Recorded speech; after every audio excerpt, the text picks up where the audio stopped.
We walk the footsteps of our fathers, the trail blazed by our mothers. They bought the land with their blood long ago, long ago. Aiel, Ogiers, an audiobook, so mine.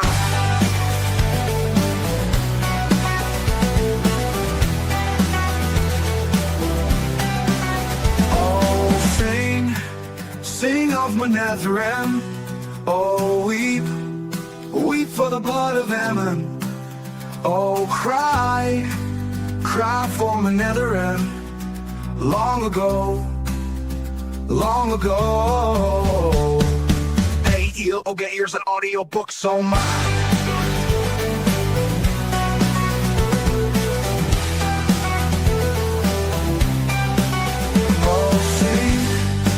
Sing of my Netherem.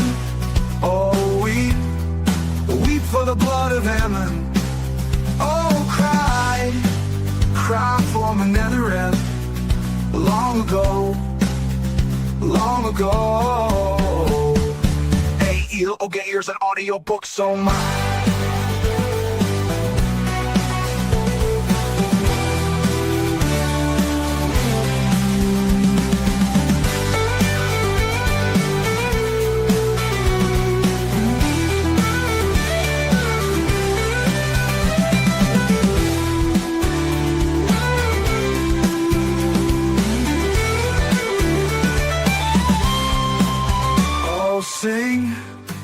Sing of my Netherem.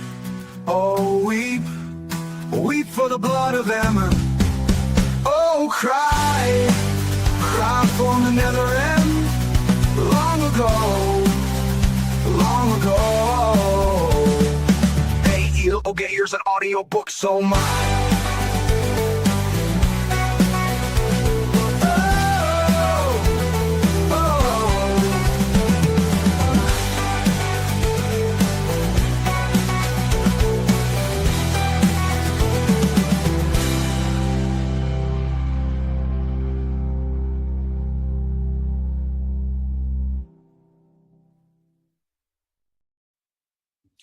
The wheel of time turns and ages come and pass, leaving memories that become legend. Legend fades to myth, and even myth is long forgotten when the age that gave it birth comes again. Welcome to Aiel, Ogres, and Audiobooks, episode 21, where we review chapters 9, 10, and 11 with our hosts, Sperg, Snake, Pineapple, Annie, and myself. Thank you for joining us. Good. Oh, hello. Good to be back. Lovely. Good to see everybody.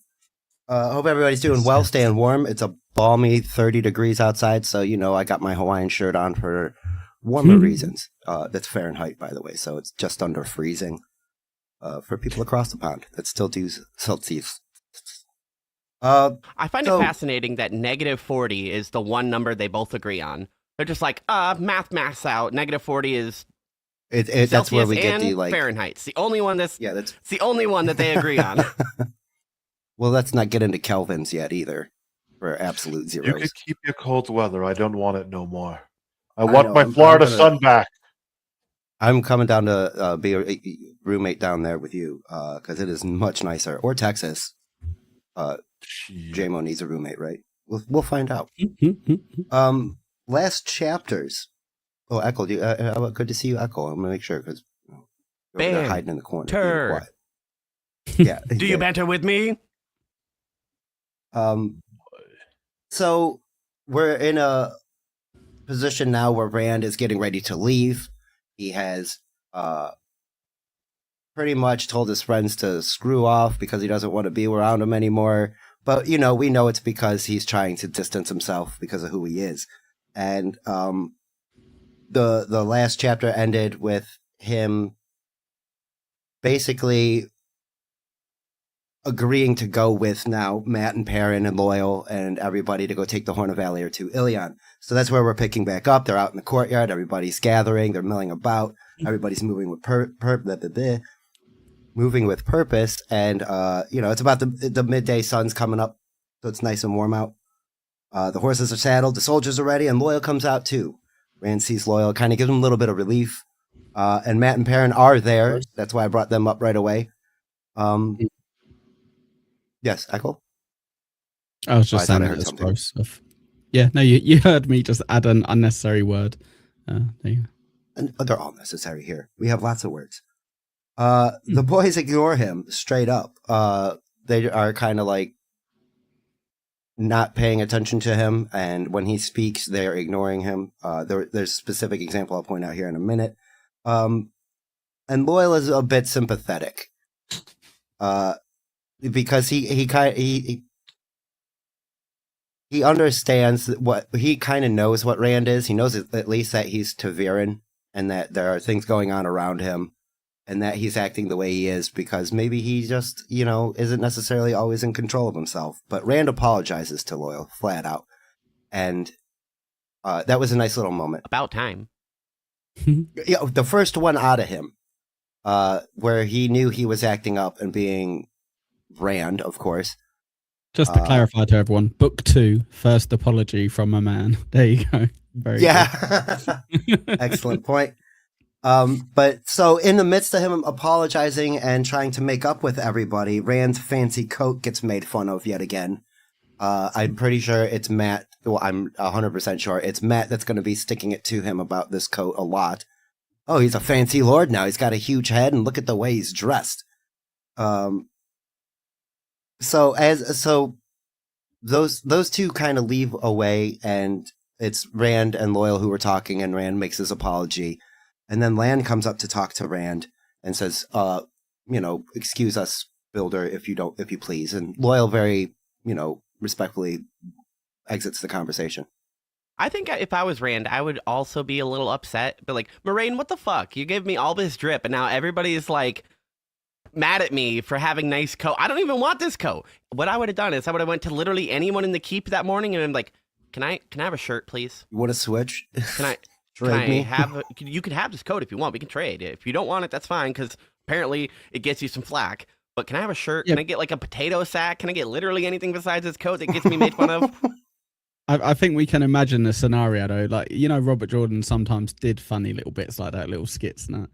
I could imagine a little skit where people are like, oh, that must be one of your kind of like jokes from the Two Rivers. Very good, my lord. And it's like, no, someone, please, anyone, please. It's like, oh yeah, swap shirts, good one. It's like, oh man. And you guys know it's coming up here in a couple chapters too. Who's going to be doing that to him? It's one of my favorite things because, you don't want to be portrayed as somebody you're not. And yes, Ekul. We've got one of my favorite very small characters coming up. I say very small, like kind of what's the word for it? Where they're kind of like an extra, or they're not a main ancillary? Character, not a secondary. Ancillary. I knew that would be the word. One of my favorite of all time. So yes, can't wait. Yes, and I'll get your opinions on this being introduced because it was much more acceptable than the Green Man, even though it was kind of sort of here it is. So our boy Lan comes up to talk to Rand and excuses the Ogier because of, private conversation that's about to happen. Rand is distrustful. Why should I listen to anything you say? Blah, blah, blah. Because Rand's kind of picking up that maybe Lan was screwing with the Aes Sedai a bit during the preparation. And also giving him that you should be gone before the Armelin got here. Like giving him bad advice. Not necessarily bad advice, but just making him a little more paranoid than he should have been. That's what. But Lan's like, shut up, kid. You should take the small victories when you can. If they think that you're more than a wool-headed sheep herder and you can't be handled, you got a small victory. Enjoy it. And I have one last lesson I have to give you before we go, and you need to listen up. It's called Sheathing the Sword. He explains what it is to Rand. It's basically seppuku, or something to that effect. You're going to have to sheath the sword within yourself, possibly, to sacrifice. It's going to be a sacrificial move. And Rand's like, why would anybody do that? He's like, you'll know when you need to do it, and remember you can do it. And then Lan just disappears like Batman. Andy, is that just general advice, or is he like, no, I actually know what's going to happen, so no, it just presented to you like, I've already seen what's going to happen, so just remember that you're going to have this move, and you might not want to play it, but you can. I think he's essentially trying to teach him how to be a proper man. Like, so with Lan, he's kind of like, You duty, can always kill yourself. Never forget that. What's the expression? Death is lighter than a feather, duty heavier than a mountain. Yeah. I hope I didn't butcher that, because that's a very important one here. But I think he's pretty much kind of going, right, I might not see you ever again, or I might not see you for a long time, or we're not going to have a lot of time together anymore. You got to kind of get to the next level, mate. You're doing good. I've kind of complimented you on a few things, but you've got to be kind of like willing to die, essentially. I guess is what he's saying, right, with this. He's like, you got to get to that point where you realize you ain't playing with a sword. You know, you're not playing with like these people. Like, it's you versus them. And obviously you could also die. So I found it quite interesting. Yes, I agree. And, you know, Rand being a little confused by it because he's younger is also interesting. He's like, oh, why would I, you know, is that a thing? Yeah, it's a thing. It turns out it is.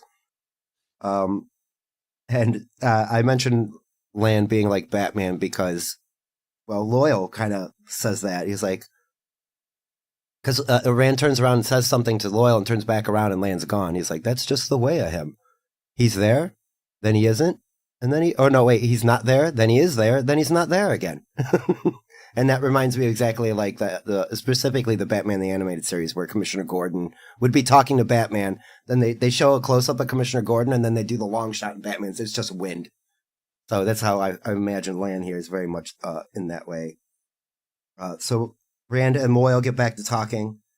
The armorless seat is going to Tomon Head, Loyal reveals, which is very important to Rand because he remembers the graffiti that he saw in the dungeon that says, "We will meet again on Tomon Head." And he's like, that has nothing to do with me. Rand's like, I don't want anything to... Motherfucker, I had your name on it. We saw it. You scratched your name off. Just because you did that don't mean... So there's something going on there. Because he's going to Ilion. Loyal's curious on why that's happening. You know, why is Armelin doing all these things? Like, she's away from the White Tower. It's very interesting. But, you know, humans are hasty and busy, so he's not going to question it too much. And there was a nice little comparison. And Rand's like, if we had as long as you guys did, maybe we would take our lives a little slower. He's like, that doesn't even mean anything, because we just kind of chill at the steading anyway. I mean, you know, we're just, you know, Ogier. The Armelin seat. Okay. So, that's it. We're still in the courtyard. They're getting ready to leave. The Armelin seat comes up and starts addressing. I kind of skipped a bit. Rand is with Ingtar, a bunch of troops. Matt and Perrin are also with this group of troops, and Loyal. And the Armelin seat is trying to,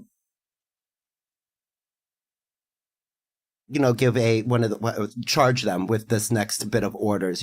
Puff them up a little bit. Rand feels the eyes on him again. He had a moment earlier in a few chapters back where he felt like he was being watched and followed, and all of a sudden, now that the Armelin seat's there near him, he's feeling watched and followed again.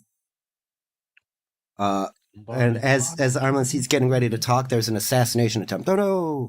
Somebody fires an arrow right past the Armelin seat, clips her in the arm a bit, gets her a scratch, and kills an innocent bystander. Poor man. Oh, that sounds familiar. And Lord Ogomar It's loses his explained shit. well, but it's hard for me to visualize an arrow being able to do that. But whatever. Kill a man? Right. No, clip off of somebody and then still kill somebody. Well, Because it's it hit her more and of then the still grace kill shot. somebody. I'm just saying. Yeah, it's it explained grazed well. her It's just arm hard or for me to whatever. visualize it. That's all I'm saying. I know what you're saying. You got, like, for me, it's like coming way from over here off the courtyard at a down angle, right past the Armelin on the horse, Right. and then Yeah, down that into a makes- standing person. What? It's Why- a downward Oh, shot. I she don't was know. on a horse. Okay. It only I thought- clipped my I thought- ear. I thought he got shot in like the leg, but not. I didn't in the book. I didn't, but based on like your explanation beforehand, where it's going downwards over her shoulder into this guy, I'm like, how short is this guy? And then you went, she was on a horse. I was like, okay, no, that makes sense. I'm pretty sure she's on the. Yeah, no, she was. I remember. Yeah, she was. Oh, good. See, that's why it's nice to be able to collaborate and work these things out. And Lord Ogomar loses his shit. Bring him to me. I'm so sorry, Armelin Seed. I failed you. And she's like, literally, it's but a scratch. Was the line? Is this a scratch? I'm okay. I've had See better that guy luck over there. when fishing. after just a couple moments ago saying, "Oh, you know, you don't have to leave. I'm sorry that happened last night. You know, like it's not a big deal. We'll double security. I promise you it'll be perfectly fine. Oh, you just got hit with an arrow. Well, I'm really good at my job, aren't I?" I love Yeah, that he really basically. doesn't get. I really love that he doesn't get the hint either. She's like, I'm trying not to be rude, but I've got to go. And then someone like tries to kill her, and he's like, oh, I guess we should kind of like maybe you should come back and like relax. And he's like, no, I still really have to go. Like I still have to go. I was being polite. Now I'm just gonna tell you like to fuck off because I've come Right. I'm out of there. Dark friends in the keep, bring them to me.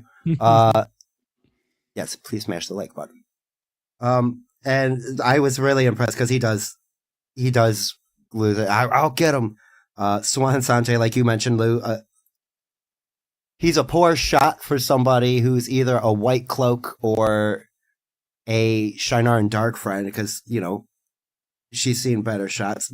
And she also gives Rand a quick glance here too because he knows that shot was meant for him. She knows that shot was meant for him, and they both know why that shot was meant for him. One more point. Swan, and again, like with Perrin, Swan has very specific references. They will always be a fish. Swan grew up in a port town, being a fisherman's daughter, so expect a lot of that. Fish guts. So yes, then after the calm down, after the assassination attempt, Swan charges them with the true hunt, quote unquote, explaining that people in Ilion are taking the a oath to find the horn, but they already know where it is and they already know where to go. So Dark Friends got it. We got to get it. The horn will work for whoever blows the horn. It doesn't matter if you're a bad guy or a good guy. The legendary warriors that it will summon will work for whomever is the summoner, which is a nice little bit of lore drop. Better. And then so Swan departs from there. They all depart actually. So a little bit after that, that's where they leave. Like their procession goes out first, Rand and Ingtar and all of them, and they think that the village people thinks that it's like the procession leading out the Armelin because she's way more important to those guys than this what's going on here. Like they don't really, the greater audience doesn't really know what's going on with them. And again, Rand, yes, it's their quest. Rand like tries to catch up to Matt and Perrin to apologize to them, but as soon as he catches up to them, they like drop back and like are avoiding him.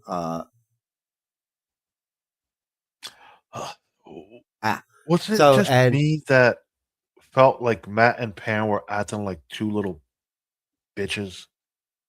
Yeah, with this whole Rand thing, like, get over it. He said what he said. Get over it. Move on. If you're boys, you move on. It seems like they get over it in just a couple of minutes, but like right now, he hasn't even attempted to apologize or own up to what he did. Like, yeah, you should get over it, but your homie should also be like, yeah, my bad. I think Lou, it might be because he's acting so out of character, which, to be fair, I think, again, without going too far forward, might be why one of them has a bit more leeway than the other. But he's acting so out of character that they're kind of like, oh well, maybe I've changed then because like this ain't Rand, so yeah, go fuck yourself. But and Rand did kind of make a half-hearted attempt. He's like, I didn't mean what I said, and they were like, screw you, and they walked away because you know they're a little bit hurt. They've been besties for their entire life, and then this guy who now has this nice coat on and is getting all this attention is telling them to fuck off. So they're basically like, yeah, okay, fine, we will. And I remember being 20. I would be mean to somebody for some time if I. This is such high school drama bullshit. I swear to God, it's like which is you're hanging out with your friends in high school who have better clothes than you. Who gives a fuck? Isn't that quite clever though, Lou? Because they're like 20 years old, give or take, and they've been on this big old adventure, and now we're kind of getting reminded. Yeah, no, they're still idiots though. They're still young idiots. Like as much as they're our characters. I don't need reminding for that. Sorry. I don't know. Yeah, Rand is very good at reminding. Let's be honest. Rand don't want the nice clothing. He'd rather be in his poor, rundown clothes. Like it's not his fault. Moraine decided to buy him a fashion ass wardrobe, and the two other scrubs got the hand-me-downs. So it's the No, they got nice shit too. It's just not as nice. The embroidery. they got the isn't nice there, I version don't of the hand-me-downs, Sperg. think. That's So Matt and premium Perrin C grade. Yes, that's right. Nice stout Two Rivers woolens. Matt and Perrin are still avoiding him, and it was pointed out this time that Rand would try to catch up, and they would be near Ingtar, and he would ride to the front of the line, and then Matt and Perrin would drop to the back of the line, and he would drop to the back of the line. They would go back up to the front of the line. Okay, And yeah, that was a bit childish. Lou might be right. Yes. That was a bit stupid. And they refer to him as Lord Rand. Matt does call him Lord Rand. Look at that coat with his big head and all of this. He does get a bit to him. So as they're moving on, they're getting a little bit further out of town. They're out in some away from some things, and Ingtar admits that Jangu and Nadal might be dark friends. They were definitely the ones that were guilty of cutting the throats of the two guys that were on guard at the dog gate, and they were not to be found afterwards. Like they swept the entire keep and did a head count, and those two guys were gone. So it's a possibility that they're guilty. So we're looking for those guys too. But then we are introduced to Huron the Sniffer. Ingtar explains that they don't want the Aes Sedai to be bothering him so much Why are you because shaking your they head? don't know. I know why the show did not include this idiot. Because it's Idiot. stupid. Idiot. This Right. guy sounds like his powers, the power of sniffing, The power He of can sniffing violence. It's Specifically, stupid. it's Oh my specifically he God. can smell Lou. violence. I like that we got a guy with really bad takes on the show because it kind of mixes it up a little bit. I guess that's pretty helpful. No, But sorry. I found this much more fun than Mm. some of the earlier stuff. And he can follow the trail yet, though. This is how he's going to be able to do that, though. He can smell the violence. And not only can he smell violence, they make sure to explain that it's not part of the power. It might be something old. That's not power. It's just he had a super keen nose that could smell shit. It's like, what the fuck? I'm a glad superpower. the show decided to say, "Hey, this is if where he we're was going to in Marvel, introduce he Elias." would be a F tier mutant. But hey, Mhm. he's still a He's mutant. there. He'd be the Toad. He'd be like the Toad, just stick out a fucking tongue and whip Yeah, it he- around. But he would still Or he'd be on like the that team guy of from the X-Men, though. Zoom, where would he still could be just on the glow. Mm. He serves his purpose, and he does serve an excellent purpose here. And it's exactly what he is. And Our not boy only is Perrin it can him, do the same thing if he wanted Thank to. you. And he I can't was- smell violence. No, But he you can smell the can't, but stink I of was them. going to say, isn't it so interesting, the way that they introduced him, where they were kind of like, yeah, oh, we love the Aes Sedai, we love the Aes. Okay, you gone? Cool, right, guys, we got this guy that they will not like. He's really useful though, so I like that they're really practical as well, where they're kind of like, yeah, we know we can't mess with certain things the Aes Sedai won't be impressed with, but we can't do So- without him. Mm. Here's and what here they it does. did different. Go ahead, Lou. This is the introduction of Elias in the show. No, it's We not. never got Elias during season 1, but No, we get it's- him here being just the exact same thing, snipping with his fucking nose No, on you a do not. trail. Okay. Yes, we do. That's not true. That's Yes, not we true. do. Didn't act as stupid as this guy, but What a Well, and this is where Rand and his fancy coat has to correct Huron, Lord Rand. And he's like, I'm not a lord. It's just Rand. Oh, and I'm pretty sure. No, this is not the spot. There's another spot where he's unpacking and they're setting up for camp where Ingtar sticks him with the joke. But so we get a chapter break. This is where our first big chunk of this chapter is basically the assassination attempt, them heading out, and the dynamic that's going on between the boys right now. They're not getting along. Like Lou said, it's childish, kind of not great. well, don't forget, But they do have a Armament purpose. was escorted by some of the king's men to at least the river. Yes, You know, I'll let she you do gave him something because boy was he persistent. Yeah, he was. Yeah, well, that's the thing, and we know he was because he was that way with Moraine as well. When her and Land showed up at first, he was like, "Oh, I need your help." So that's really neat, in my opinion, that Lord Algomar was built up in earlier chapters, and then just this little bit of exchange, kind of, you get it now because you know how he acts. He is very. He wants things to. He's very accommodating. Like, I need you here. Stay here. I'll protect you. Don't worry. And then he's screwed. I feel so bad for him as well because his reputation has been absolutely tarnished. He's gone from them going, we're pretty much all fucked here. Like, they're going to push us further back. The blight's going to get bigger, to a miracle happening, and him kind of being seen as like, and for some bizarre reason, as like the hero because they don't really know what happened to push the blight back. And they're like, oh, how amazing is that? And then all of a sudden it's like, well, great. We've got the Armland visiting. Oh, perfect. Yeah. Dark friend. We got robbed. We got a break-in. Yeah. Somebody almost got killed. The Horn of Valir got stolen. Yeah. Exactly. All his credit is just gone. And none of it is his fault either, which is sad. He went from Agamar the Brave to Agamar the Dunderhead. I didn't come up with the line before I spoke.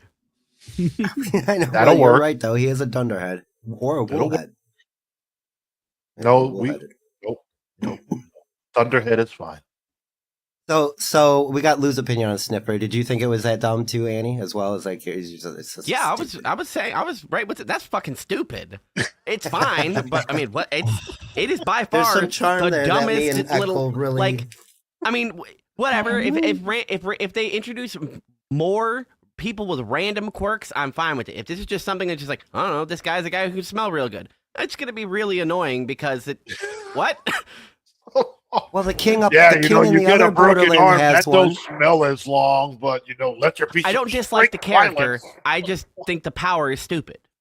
Yeah. No, Chris is right. You guys don't get it. Right. So what we've literally had, we've had one of the main characters. He's a wolf brother. This is something that was like really old, kind of like they're like, is it old? Yeah, he's is a dog brother. Yeah, right.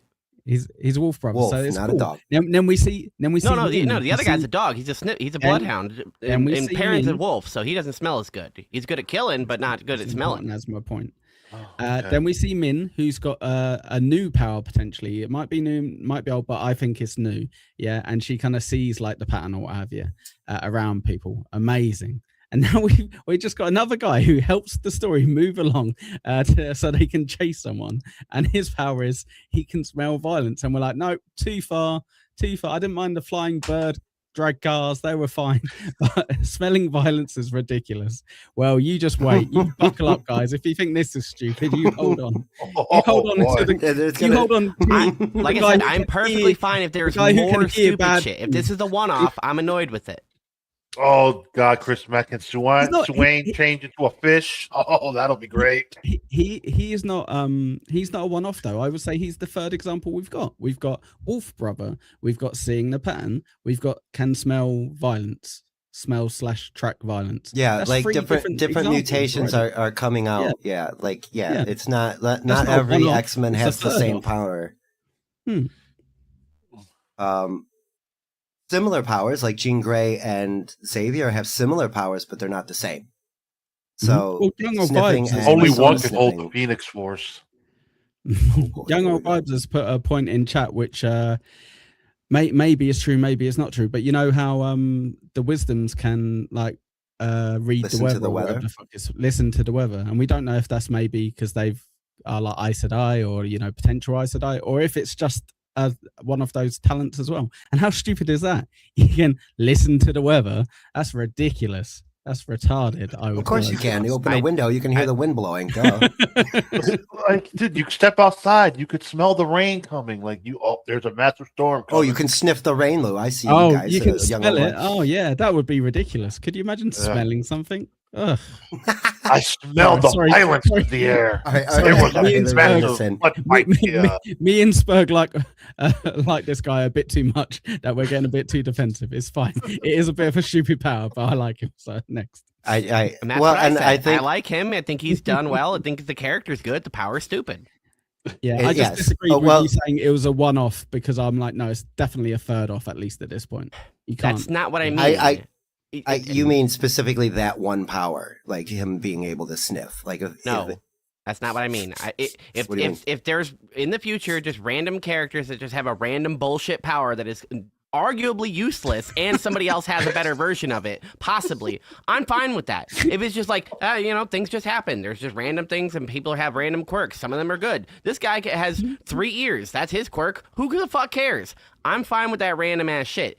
This guy's power is just lame, and that was my whole observation. It's just whatever. It's a one-off in the sense that this guy's power is being able to smell. That's the one-off thing. Not that it's a new thing that randomly has come up.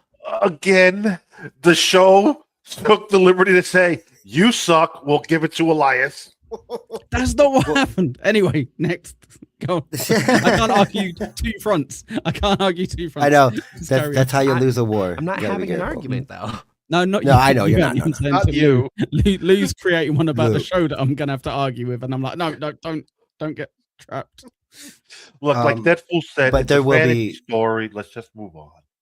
Yeah, no, there will be other weird This shit that isn't- happens. I thought this was historical. Fair enough.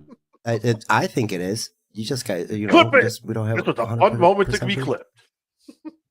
The The power of sniffing.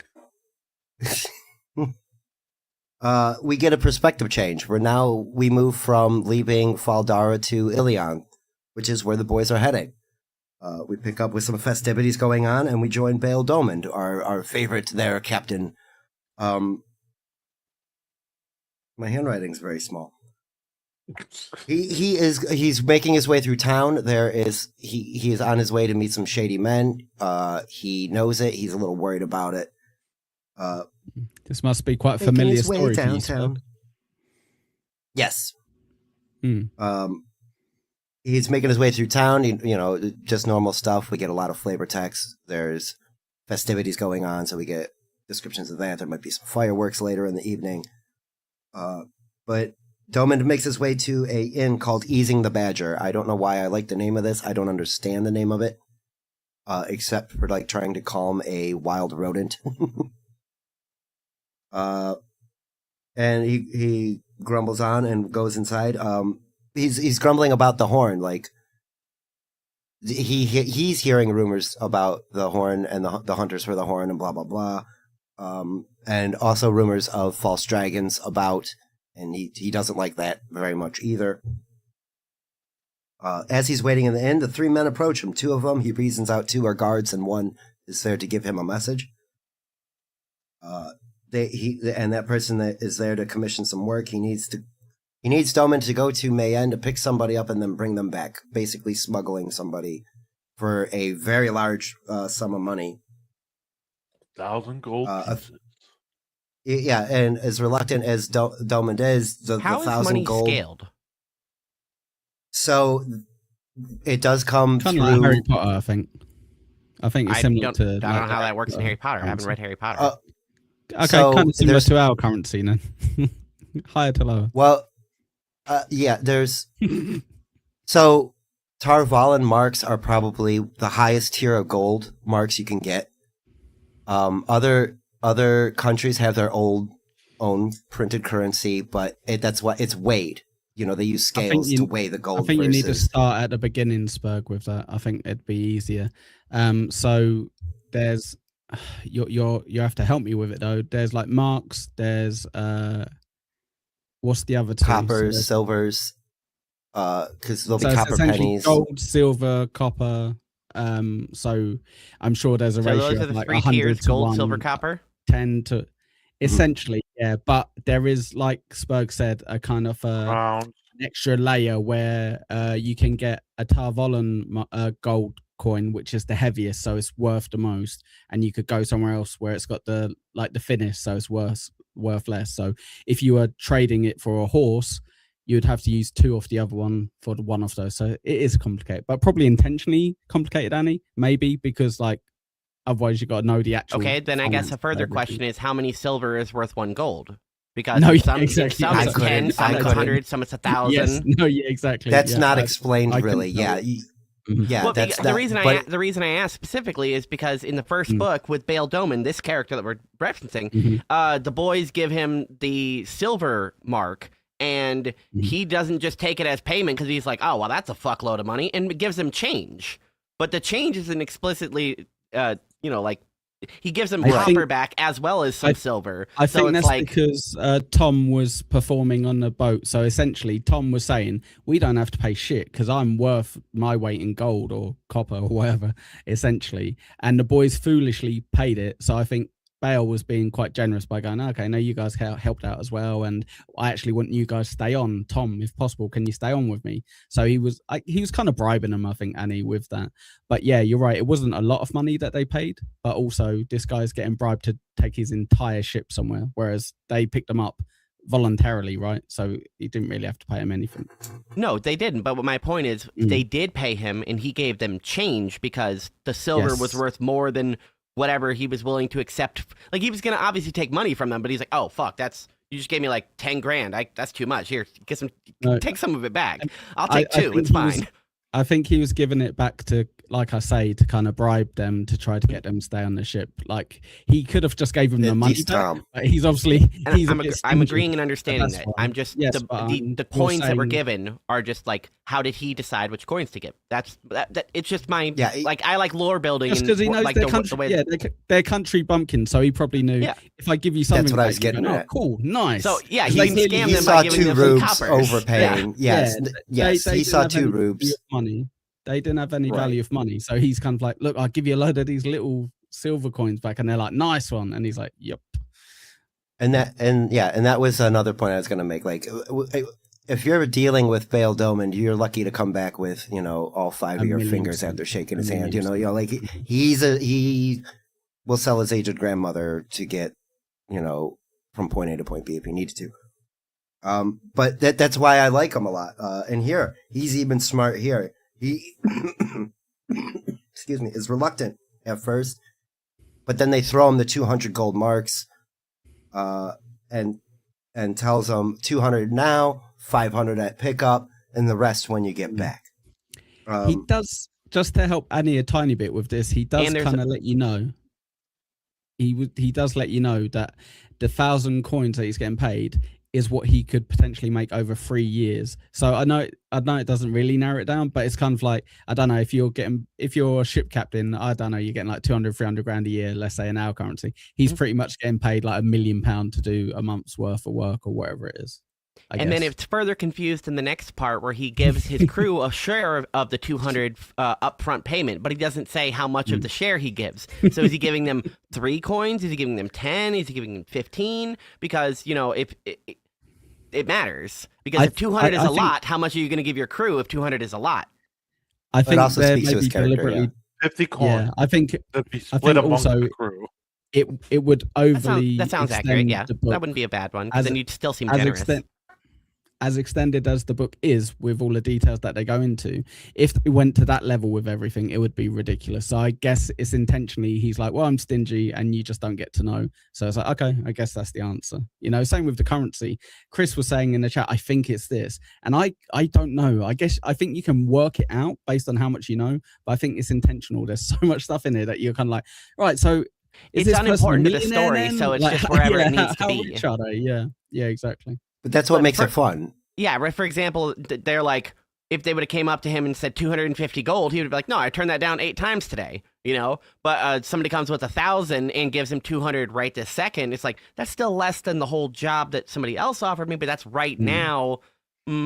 Yeah, so I like how it's presented because money is just being used as a tool in the story. It's not actually being explained as a currency, which I love. So I'm going to give you 300 now to go pick up said dark friend. That person's going to give you 300 when you pick them up, and another 300, and then you get the rest when they make it to where we're going. That's how. And also, there's a bonus if you deliver this note untampered with. Yeah, you don't look and you don't ask questions. So my guess, that setup was stupid in my opinion. My thinking, he's going to pick up a a Forsaken. Even though they don't need to probably travel this way, but I think that's my guess. Yeah, it could be. It's They're probably also just going to pick up John to take him to a comedy gig. Yeah. So the only way you're getting in after some consideration, Doman agrees. He says he'll leave as soon as possible. Or no, he's asked to leave as soon as possible. He says he'll leave at first light. And so he makes that deal with them, and then he's thinking about, what had happened. Like, he's being chased by dark friends, and he knows he is, but he doesn't know why he is. So that's why he's very apprehensive about doing business with who he's doing with here. He doesn't know these people. He just knows he was contracted and conscripted by them. So he pulls one of the coins out, flips it to the barmaid, and says, "Drinks for all until that runs out. And then I'll give you a second coin if you do need be." And she says, "Nope, that's going to be taking care of everybody for the rest of the night." They're Tarval and Marks. She makes a remark on that about, him dealing with the witches. She doesn't really care that much. She's just saying, be careful about flashing this cash around. Jesse. And that right there builds to my point of like me being curious about it, because the one coin is worth enough for how many people for how long? Oh, doesn't matter. It's not many, but it does seem like it's many, a decent man. amount, because it's a bar. No, it seems in like the bar, it's the probably people in worth the at bar. least a couple hundred like coppers, at least 100 silvers, because if it's covering that many people for that long, then it does seem like a generous amount for just one coin. No, Chris, be quiet. Shh. You can Which tell I me in like. private, like I said, Chris. I like this. I know I sometimes go on stuff I don't like, but I do like this thing. Exactly. Yes, I understand. And yeah, one Tarvala Mark paid up for all those drinks and then some. From what I would remember, there's probably like 5 or 6 people in the bar. It's not a crowded, you know what I mean? It's not like when Rand showed up at that one place and it was shoulder to shoulder and you had to be careful. So while Bale is getting drunk a little bit, a crewman informs him that somebody was murdered. One of the crew was murdered, and there was a break-in entering on the ship. Somebody broke into the ship and was rummaging and looking through shit, and they took care of it. But that spooks Bale because he leaves the inn immediately and starts getting ready to sail. Like, now. We gotta go. By the time he sends the order to his first mate, by the time first mate gets there and he gets there, they're already prepping. Get the crew together. If you can't find anybody, too bad.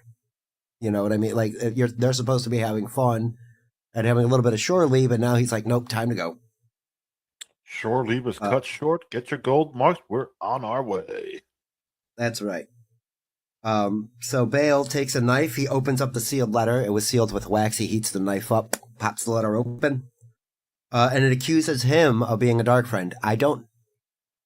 It says who is bearing this letter is in fact a dark friend. So you could hand it to anybody to hand to somebody else. It may not have exactly killed Bale, but it might have gotten somebody on his crew for sure.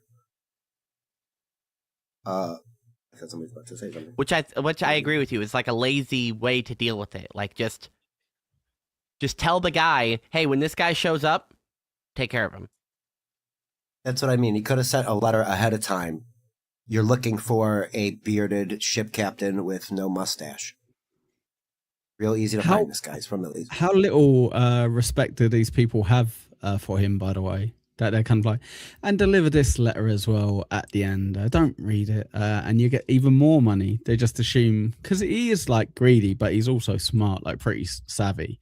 But they assume just greedy idiot, but like, yeah, give me all the money. Yeah, that's fine. So yeah.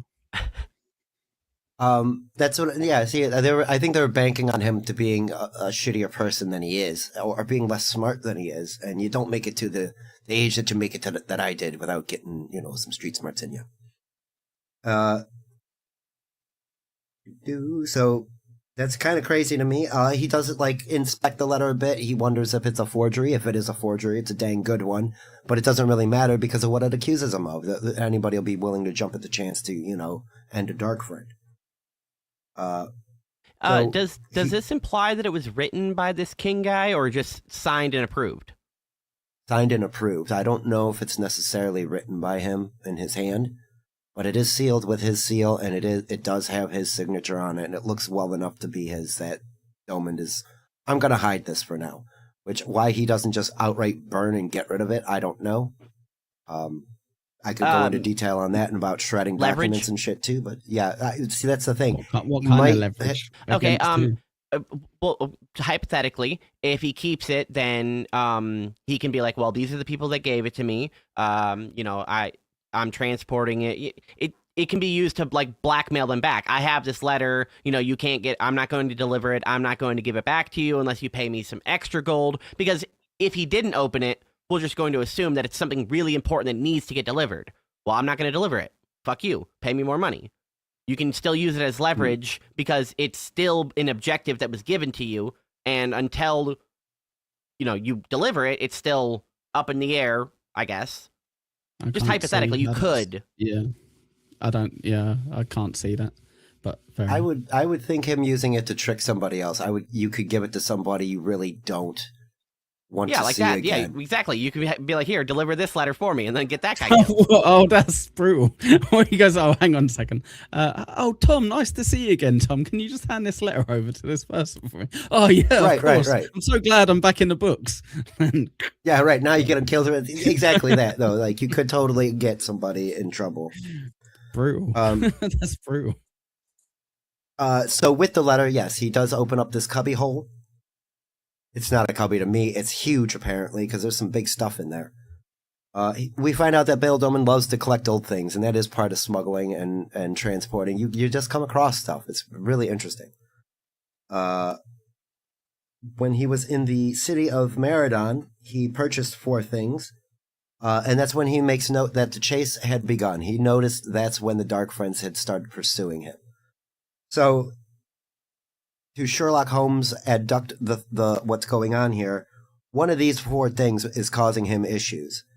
Is it the light stick that when you hold it, it glows like a torch, you know, and it's made out of glass and it will break just like glass. It's very interesting. He almost burnt his last ship down, or this one maybe, when he accidentally broke the last light stick he found. There was a man holding a sword, and the guy that sold it to him said it makes you warm if you hold on to it long enough.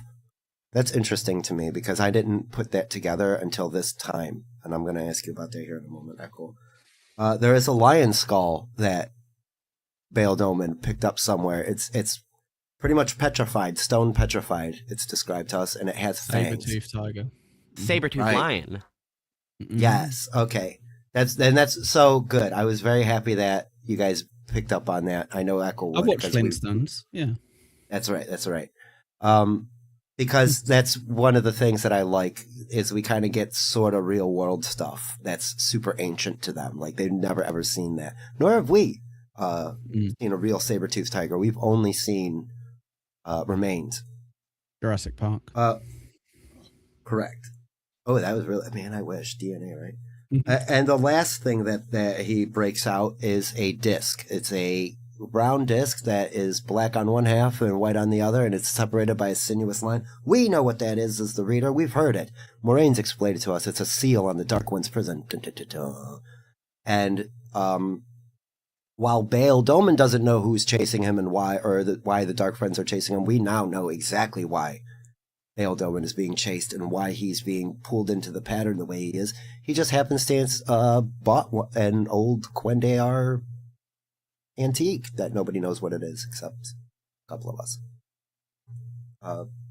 So it is part of the seal? It's not just a random, also It's something one of. made out of that?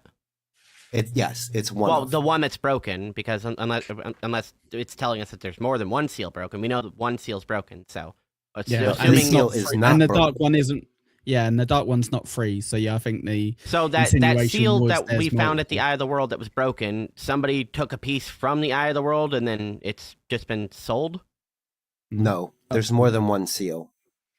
On, Yes, on the but what I'm Dark saying One's is- prison. Chris says. But is that one? Is there more than one broken? Because how do you get the We piece don't off know. of it? We know one's broken at the moment. One's broken, and that was the one at the Eye of the World. Uh-huh. And now yeah, we so know it's- there's a it's- second one. So that's all we know at the moment. There's no third, Yeah. fourth, fifth, sixth, or seventh that we know about. No, Currently. no, but the second one is not. It's not broken, and it's still in one That- piece, and it's still. Yeah, so As hard as it should a be. piece of the first one that was broken. No. This is No, an the first entirely one's separate broken. second seal. Yeah. The first one isn't the only one, and it's broken in multiple pieces, and this is another piece of that. There's apparently 7 seals. We only know about 2 at the moment in the book that we've been told about, because And we've one of seen them one is that's broken. and we've got one that isn't broken. So we know there's at least 2 seals. One's broken, one isn't. So I that don't thing know. he has It's is a confusing. seal, not just a piece. Right.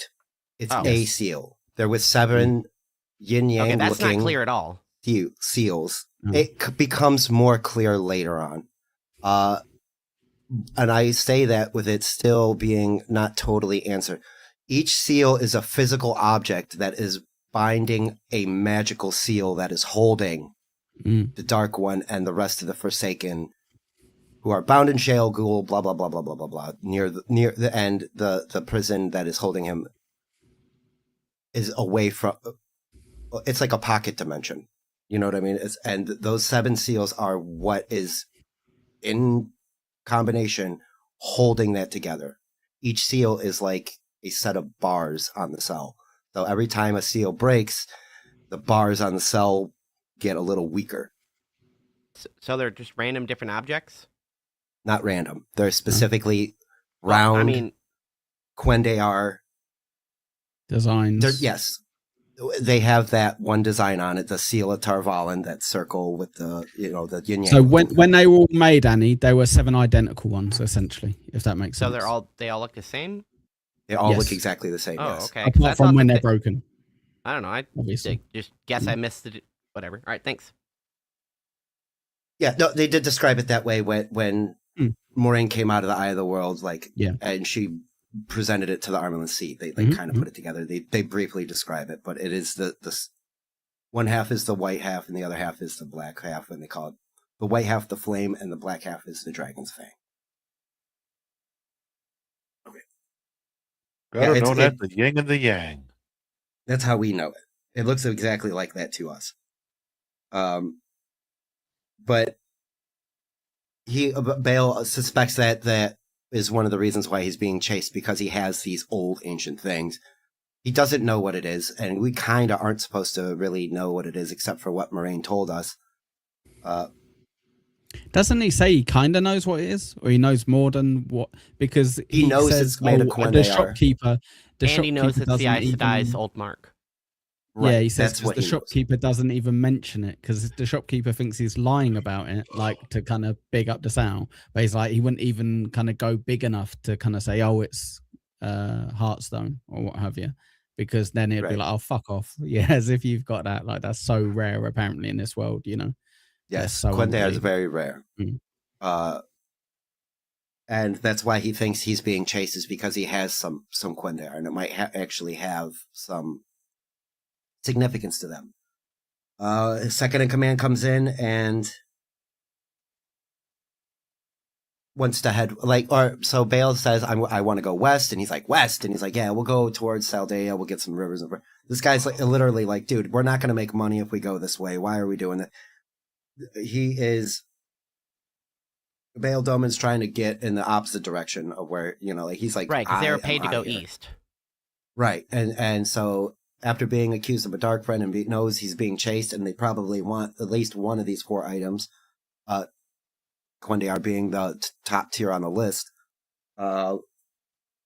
he orders it. We're going this way. This is where we're going. And he's like, all right, I'll tell the crew, and sends him on his way. Real quick before we move on to the next chapter, because that's how that chapter ends. We got 2 splits. We got Bail Doman and Ilion, and we got Rand leaving out of Faldara. Speaking of the shopkeeper that you mentioned, Ekul, who was selling him these things, the guy said that if you hold on to this one thing, it makes you warm. And it didn't really work that way for Bail Doman. Did you catch that this time around, or why it might be making that shopkeeper a little warm? Would Any he suspicions? potentially go insane at some point? I think so. That's And insane. that was just That's a mental. quick. I would never have caught that in a million years. I would not have caught that unless you said that. Yeah. That's mad. and it was only this maybe- time as I was listening. I would even throw it on it, kind of flip it on its head a little bit. Maybe it's just one of the things from the Age of Legends. Maybe it's as old as the other stuff, and it just works a different way with different people. Like it could And- even be that, because they had Same like stuff- with the crazy flashlight. stuff. Yeah. Yeah, the light stick. It just Mm. worked for him. So yeah, that's why I was asking your opinion on that. So either the guy That's potentially brilliant, though. That's brilliant. I wouldn't have thought of that. just Yeah. a little slip of a line. Yeah, mate, because what do they call it? Triangle? I can never. Triangle, yes. Afterward. Yeah, but like potentially, like maybe it's one of them for a man. So Annie and Lou, we've gotten a little bit early on from Rand going through fits, and he feels warm as the one power starts to reach towards him. And that was the quick connection, like just one quick little line. The shopkeeper was like, when you hold the guy with the sword, it makes you warm. So this time through, I was like, wait a minute, can that shopkeeper, is he going to go, can he chant? Is there a problem with that? So it was just like a throwaway line too, just to see if this guy can channel or not. But like Ekul said, there are other things that just kind of work for people, like the light stick. It just works for Bail Doman, which is neat. That there's so many just lost lore that's built into the book itself. All right, well, heading on, because this chapter is a little bit of a long one, and I'm going to try to get through it and respect everybody's time. Chapter 10, The Hunt Begins. We go back to Ingtar, who's leading all the troops at a very quick pace in a southern direction. They're going so fast and hard that Rand is concerned for the horses. Loyal's a bit concerned for the horses. Matt and Perrin still avoiding. Who wants to apologize? He's like, God damn it, these guys are avoiding me, and I just want to say I'm sorry, sons of bitch. So he's being his own petulant little self. But it's not working out. They're just being mean to him. They're icing him out. It's just, high school drama, like you said. Uno reports. He's called Uno because he has one eye, which is kind of told to us. And he's Spanish. A little bit. He is very concerned about also traveling fast, and he's not going to complain too much because these guys are just, order followers. That's what they do. And so they ride on. They notice that the path they're taking avoids any villages. They're definitely doing back road stuff. They're staying off the path, or may go near a farm, but not close enough to anybody to be recognized. You're just seeing shadows of groups of people traveling. And Ingtar eventually does realize that they're not going to catch up to him, to the people they're chasing, as quick as they think they are. So he slows down for the horses. They dismount, trot a few miles, mount back up, ride the horses, get off the horses, trot a mile or two. And Rand makes note that the Shinarans are not even breaking a sweat with this. He's dying. They're dying. Like the farm boy. They're just breaking they're not even wearing armor, mind you. Rand's in his festive feast day clothes. And it's a hard travel, but the soldiers aren't even batting an eye, which I thought was a nice... Right, because they just do this all the time. This is just what they do. Exactly. Yeah, and so to have it pointed out in comparison is great. Isn't it quite funny as well? Because we've got these, I imagine, like they're supposed to be pretty buff young lads, like, oh, we're farm lads, we're kind of actually real hard workers and what have you. Then they're like, no, these are the real hard people over here who live day after day, like by the blight, having to be prepared to fight at any point. And Rand's like, God. What I wouldn't give to go back and tend to my sheep. Right. They don't make me work this hard. Is life like a box of Ice and Ice? You never know what you're going to get. Is that what's happening? Yeah. Correct. And I forget. Oh, I think it was Elias who was ripping on Perrin and Egwene early on in the first book. I thought you farm people were supposed to be strong. Work all day, work all night. More like sleep all day, sleep all night. Get a move on. Oh, yeah. And so here it is showing out again. They're just not as tough. Maybe Again, the Two River folks are, but we've known that these guys are kind of just like underperformers from the beginning. It's not even Like Perrin's underperformers. the hardest working of them, and even him kind of slacks off at work. Again, we're comparing apples and oranges. These motherfuckers travel the world on a daily basis, walking and running and doing what I'm doing. You tend to animals, you eat shit, sleep. Like, we're not walking miles and miles and miles a day. Like, hello. You got the army who's trained to fight. That's probably part of their That's, you know. routine. Hop off, hop on, hop off. It's kind of stupid, but I get it. I understand, but Yeah, give a horse there's a also break. You are carrying. As it said, they are all fully suited up. Mhm. And I also think this sets up a comment later that we'll get to. So they slow down and they're taking, trying to be easy on the horses. And night comes, and so they set up for camp. And this is where Rand, he's like, What's all right, Night I'm going doing to... then? Is this a crossover, Dabbleverse story? No. You said night comes. That's one too many there, Pineapple. One too many. references. Wait. One too many flew over the cuckoo's nest. So they're all unpacking and getting ready to set up their nice little, evening camp. Rand is unpacking his saddlebags and sees that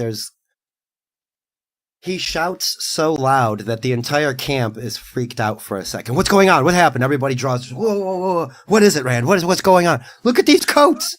Look at these coats that Moraine put in my fucking thing. What am I supposed to do? I can't wear this. I love he's trying to pretend like he's not some lordling who's spoilt, but he's like kicking off about shit all the time. Oh, I've got to walk really far. Oh, I don't like the coats that I've got. So, oh, sorry.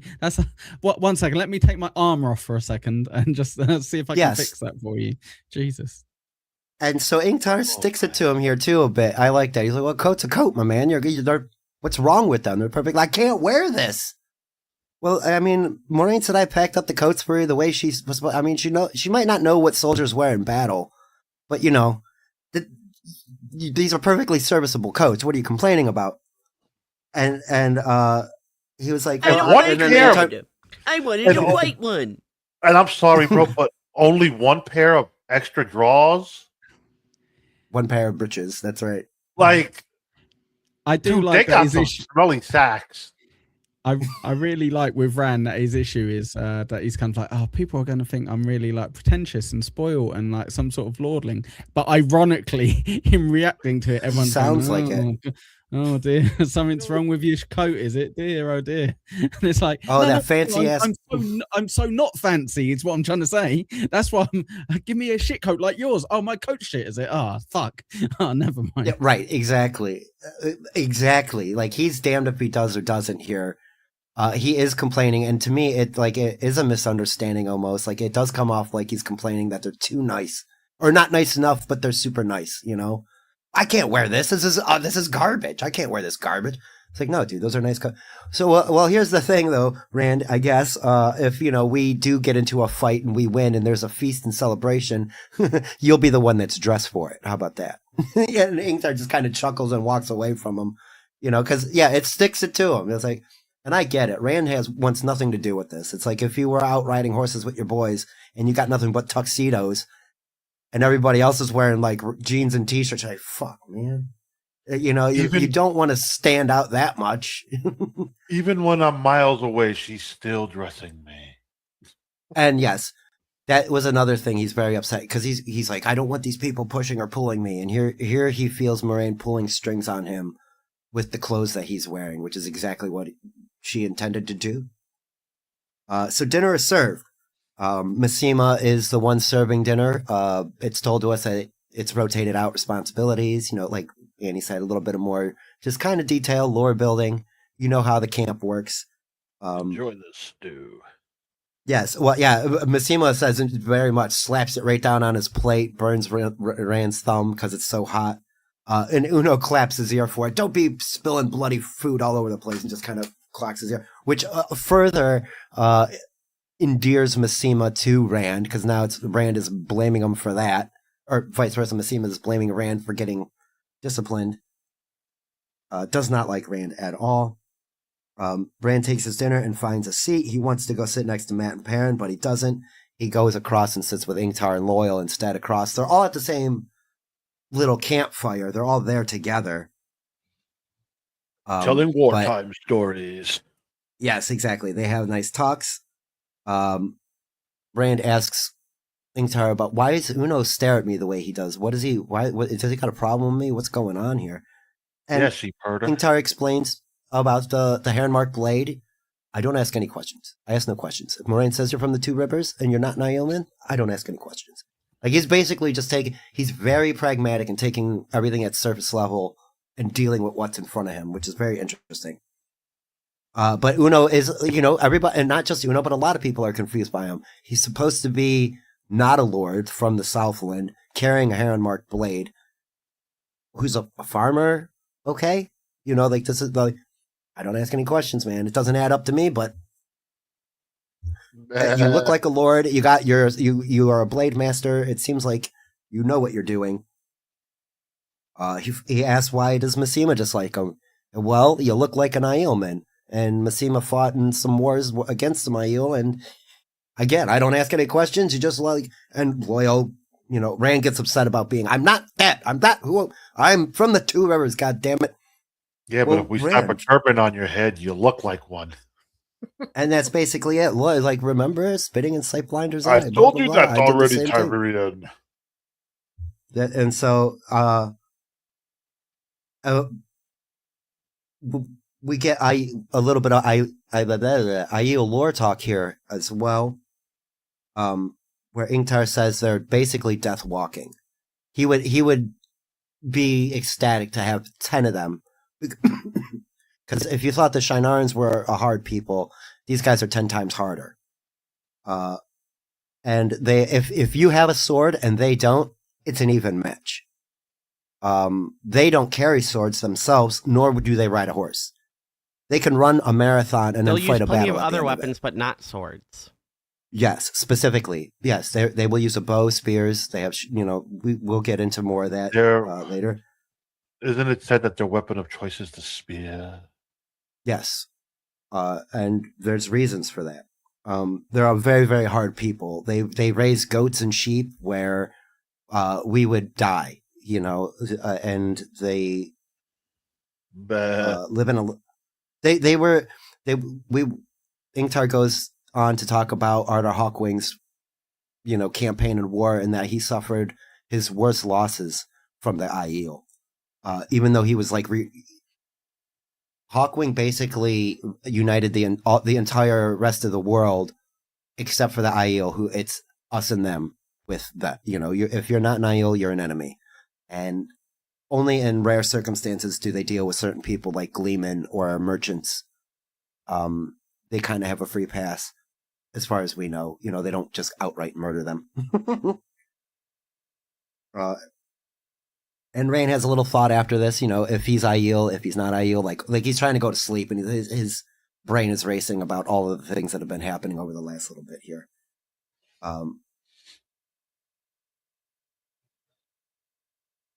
Yeah. Okay. Blah blah blah. Yeah. That's it. Like he's thinking on it. Any comments? I was just making sure. Keep moving. I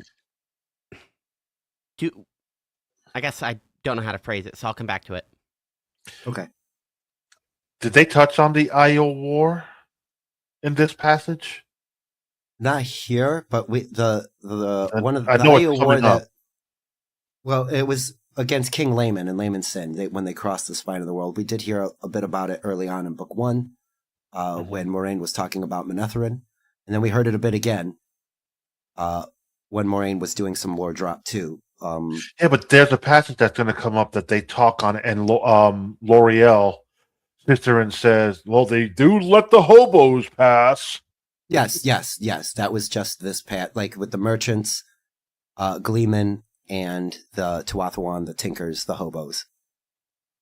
They get a free pass, like because they're the way of the leaf. Why would the Aiel attack somebody who's not going to attack back? They're not tinkers; they're hobos. They travel on a bit, and they find a camp, and Matt is looking at the remains of this Trolloc camp that they found, and was poking through. He's like, well, what are they eating? And he picks up a bone, he's like looking at it, and he's like, this isn't like a chicken bone or a ham bone. It's Ingtar is like, well, sometimes they eat, people.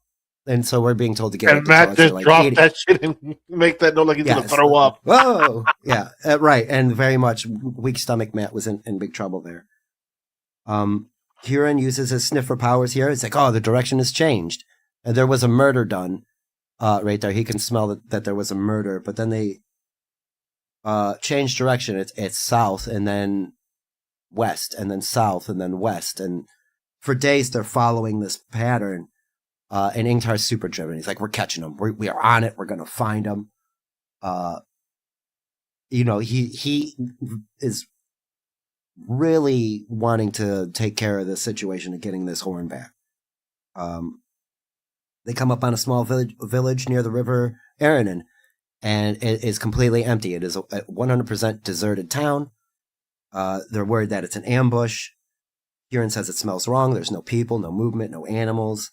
And as they're investigating, Uno sees a woman in a window. He goes in, and apparently she disappeared. She was in a white dress. It must have been the curtains. Classic ghost. Correct. And so they're trying to reason out where all the people went. Oh, where'd all the people go? Kidnapped for trog food. That's where. Kieran says there was violence done there, a specific kind of weird hurting. He's not really saying what it is. I'm curious. Did you guys hear that too? Rape? He's like, there's a weird hurting. Yeah. What is that? I don't know. I have no idea. Any thoughts or opinions? Share them now. A weird what? A hurting was done. He doesn't say. He's like, he can smell violence, but he doesn't say there was murder or torture, but just a wrong hurting. I don't know what that was supposed to be. I wonder if it's similar, obviously not identical, otherwise we really should stop reading this book series.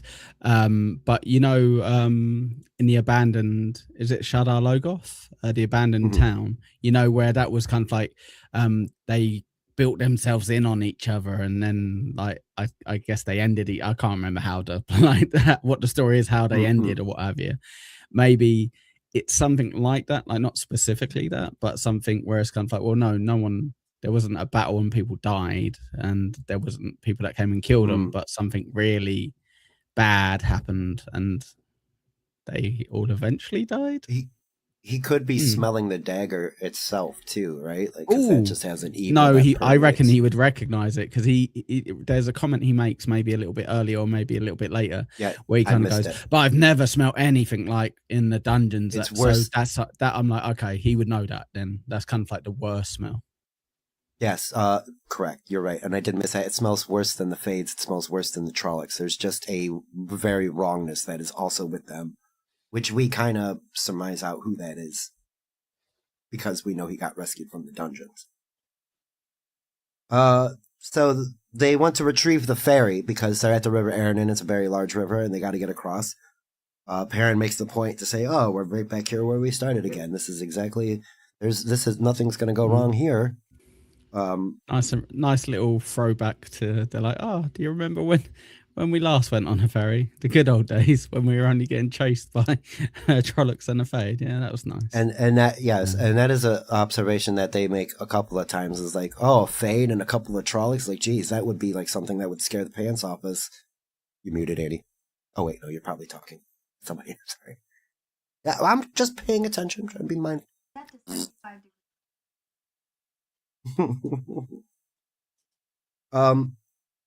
So they worry about there going to be an ambush across the river, because they have to go get the ferry, come back across the river, and go back across with the ferry. So Uno and Massima go across? Or maybe it was Massima and Jigan. I can't remember the guy that was with him.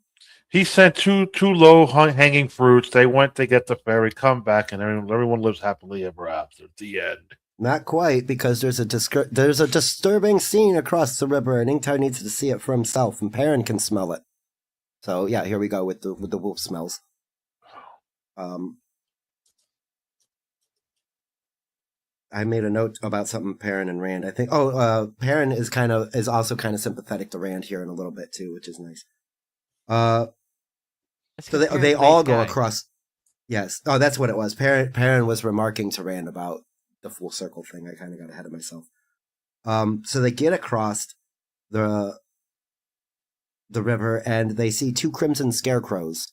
Apparently, it's two guards that were turned inside out. They were skinned, and it was remarked that this is the kind of thing that is done to scare other soldiers and stuff to stop pursuing. So Ingtar isn't exactly feared by it. He understands it's a psychological thing. And it turns out the two guards that were there, it was Jangu and the other guy who were possible dark friends, may have done the deed. Best buddies. They were best buddies. They would always work together, even if they had to take on extra. I love that when you hear that, you're like, oh, that's nice. And then they're like, but maybe they're dark friends. You're like, okay, maybe not that nice. Then maybe that's so they can be mischievous. Exactly. They're working together, not necessarily being best buds. But then we get the explanation of the last embrace of the mother, where Shinaran soldiers bury their dead and they do a nice ritual, peace, favor your sword, and blah, blah, blah.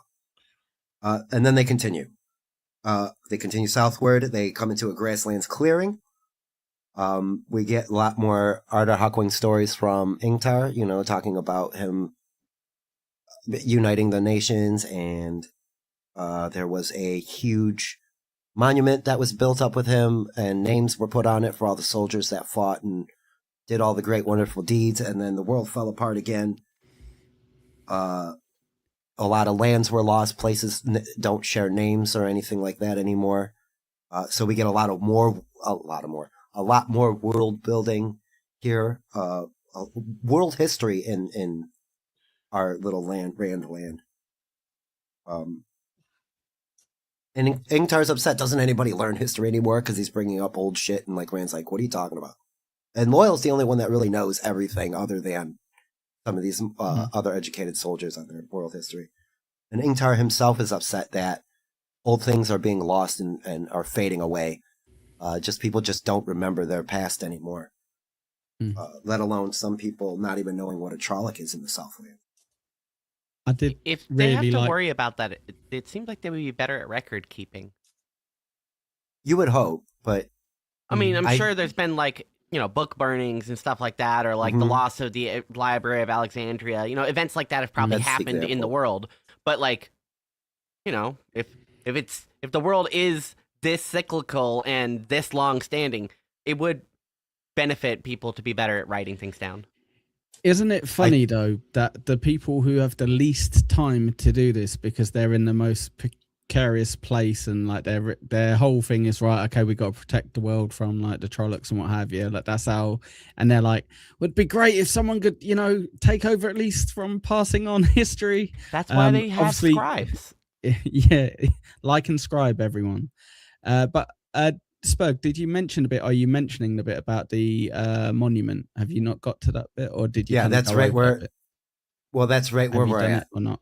No, okay, you haven't done it yet. Okay, cool. The Hawkwing monument, the first one, that they where they're seeing broken rocks and rumble, and then Ingtar's explaining that Arda Hawkwing was great leader, and then his kin afterwards, his children, destroyed that monument. No, Loyal was like, I would love to go see that. That'd be great. Can we see it out on the way?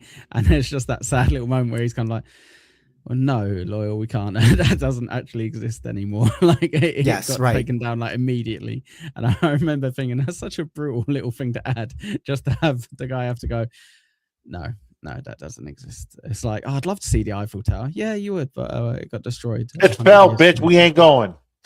Well, and that's right in this sentence. It's Loyal talks of the lost lands, and he wants to go see all these things, and then Ingtar, that's where he's upset about everything just being gone. It's gone. We're, like Annie just said, we're not preserving our history as well as we should be, and in fact, we're actively destroying it in some cases due to war and shitty planning and jealousy and all those things.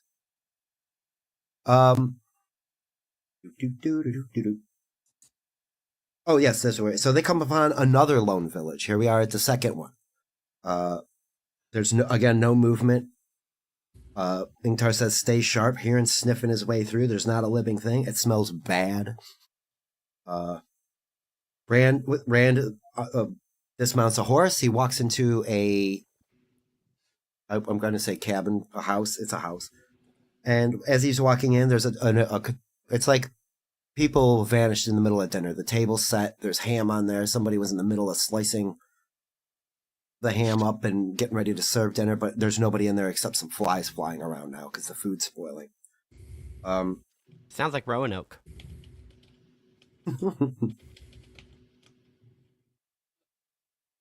So, this is where we get a weird sequence too. Rand blinks, and then a vision appears in front of him, like he's kind of sort of hallucinating, I suppose, where the husband is carving up the ham, and the wife is talking to a daughter, and then one of the other children screams at somebody entering the door. Oh no! And then Rand blinks, and then it happens again, and more flies. In between the blink, though, more flies appear, and the temperature drops. He It's gets getting colder. Yeah, he gets colder. Yeah, yeah. And then we run through the scenario again, except I think that you're going to have to refresh my memory, guys, because I did this earlier during the day yesterday. I can't remember if the if the husband carving the meat and the wife are aging. Are they getting older and looking more decrepit? I don't think so. Okay, that was just me adding or shit. I completely missed that. Yeah, I either completely missed it. I thought it was identical. I thought it was like exactly Except for the same flies, three right? times. No, yeah, well that's a separate bit. The story of the eating the meal was, I think, word for word identical three times in a row. I think. That's I honestly thought the book broke. And it was yeah, I bet you, yeah. No, okay. Yeah. I got you. No, it's identical then. That's all I wanted to be sure. I believe because so. I thought I missed a detail. Because it was happening identically. And I was like, is there something getting a little more graphic here that I'm missing? No, it's just the repetition of right before the attack happens. But in between each vision coming to him, it's getting colder and more flies in the room. And by the third or fourth vision, I think it's the third, he's covered in flies. The whole room is covered in flies. Like, is it going in his mouth, Annie? Do you remember, Lou? Like, does he say they're kind of in my mouth, in my nose? Like, I thought it said something like that on the last one. I don't remember. Okay. Yes, it was a very terrible Groundhog Day time loop. But as he's getting so. Go ahead. I believe this sequence kind of happened in the show, but it was Perrin who had the vision and not Rand, because Rand wasn't. Oh, really? Yeah. I know, Pineapple, you hate it so much. I can't even remember. You've made me burn it out my memory. It's just twofold. We got people enjoying the book more than the show, and a person replacing a hole in your memory with something else completely now. More flies again. It's cold, completely covered in flies. Rand is so cold, but he feels warmth off in the distance, and he starts reaching for that warmth. And as he's reaching for that warmth, right before he gets to it, everything vanishes away, and it goes back to like a normal thing. I love it when he notices that there's only 6 dead flies on the table now. Like, the room was covered in flies, but now there's only 6 of them, and they're dead. I don't think there's any significance to that number. I don't know why it was given to us. It's just there. 6. It's really, yeah. 666, the mark of the devil. No, it's fine over here. It is random because he does say there's a few flies in the, like, it's just overly explained. He's like, there's a few flies in like the food or what have you. So you're like, okay, so there's not 6 flies then, whatever. Yeah, right, exactly. Like, I wasn't expecting it was a bit that, weird. Yeah. All right. So as he exits the house, Matt comes out of another house and he's like, "Oh, nothing in there." It's just in straight up Matt fashion, like you mentioned, Shadar Logoth, where he comes out of like covered in cobwebs. Oh, nothing in there. You know, just Matt being Matt. Oh, Matt stole some treasure. I could feel it. He found something to steal. Rand wonders if Matt's okay. You just know he raided the fridge. Yeah, right. He would be coming out eating a donut that he finds. It's still fresh, man. It's delicious. These people just left it here. That sounds. It's still good. It's still good. Yeah, right. It's still good. So it seems that they're just kind of, the 3 boys are there closer to each other than we would normally. There's a ruby hilted fork this time. Very good. Good to see you. Thank you.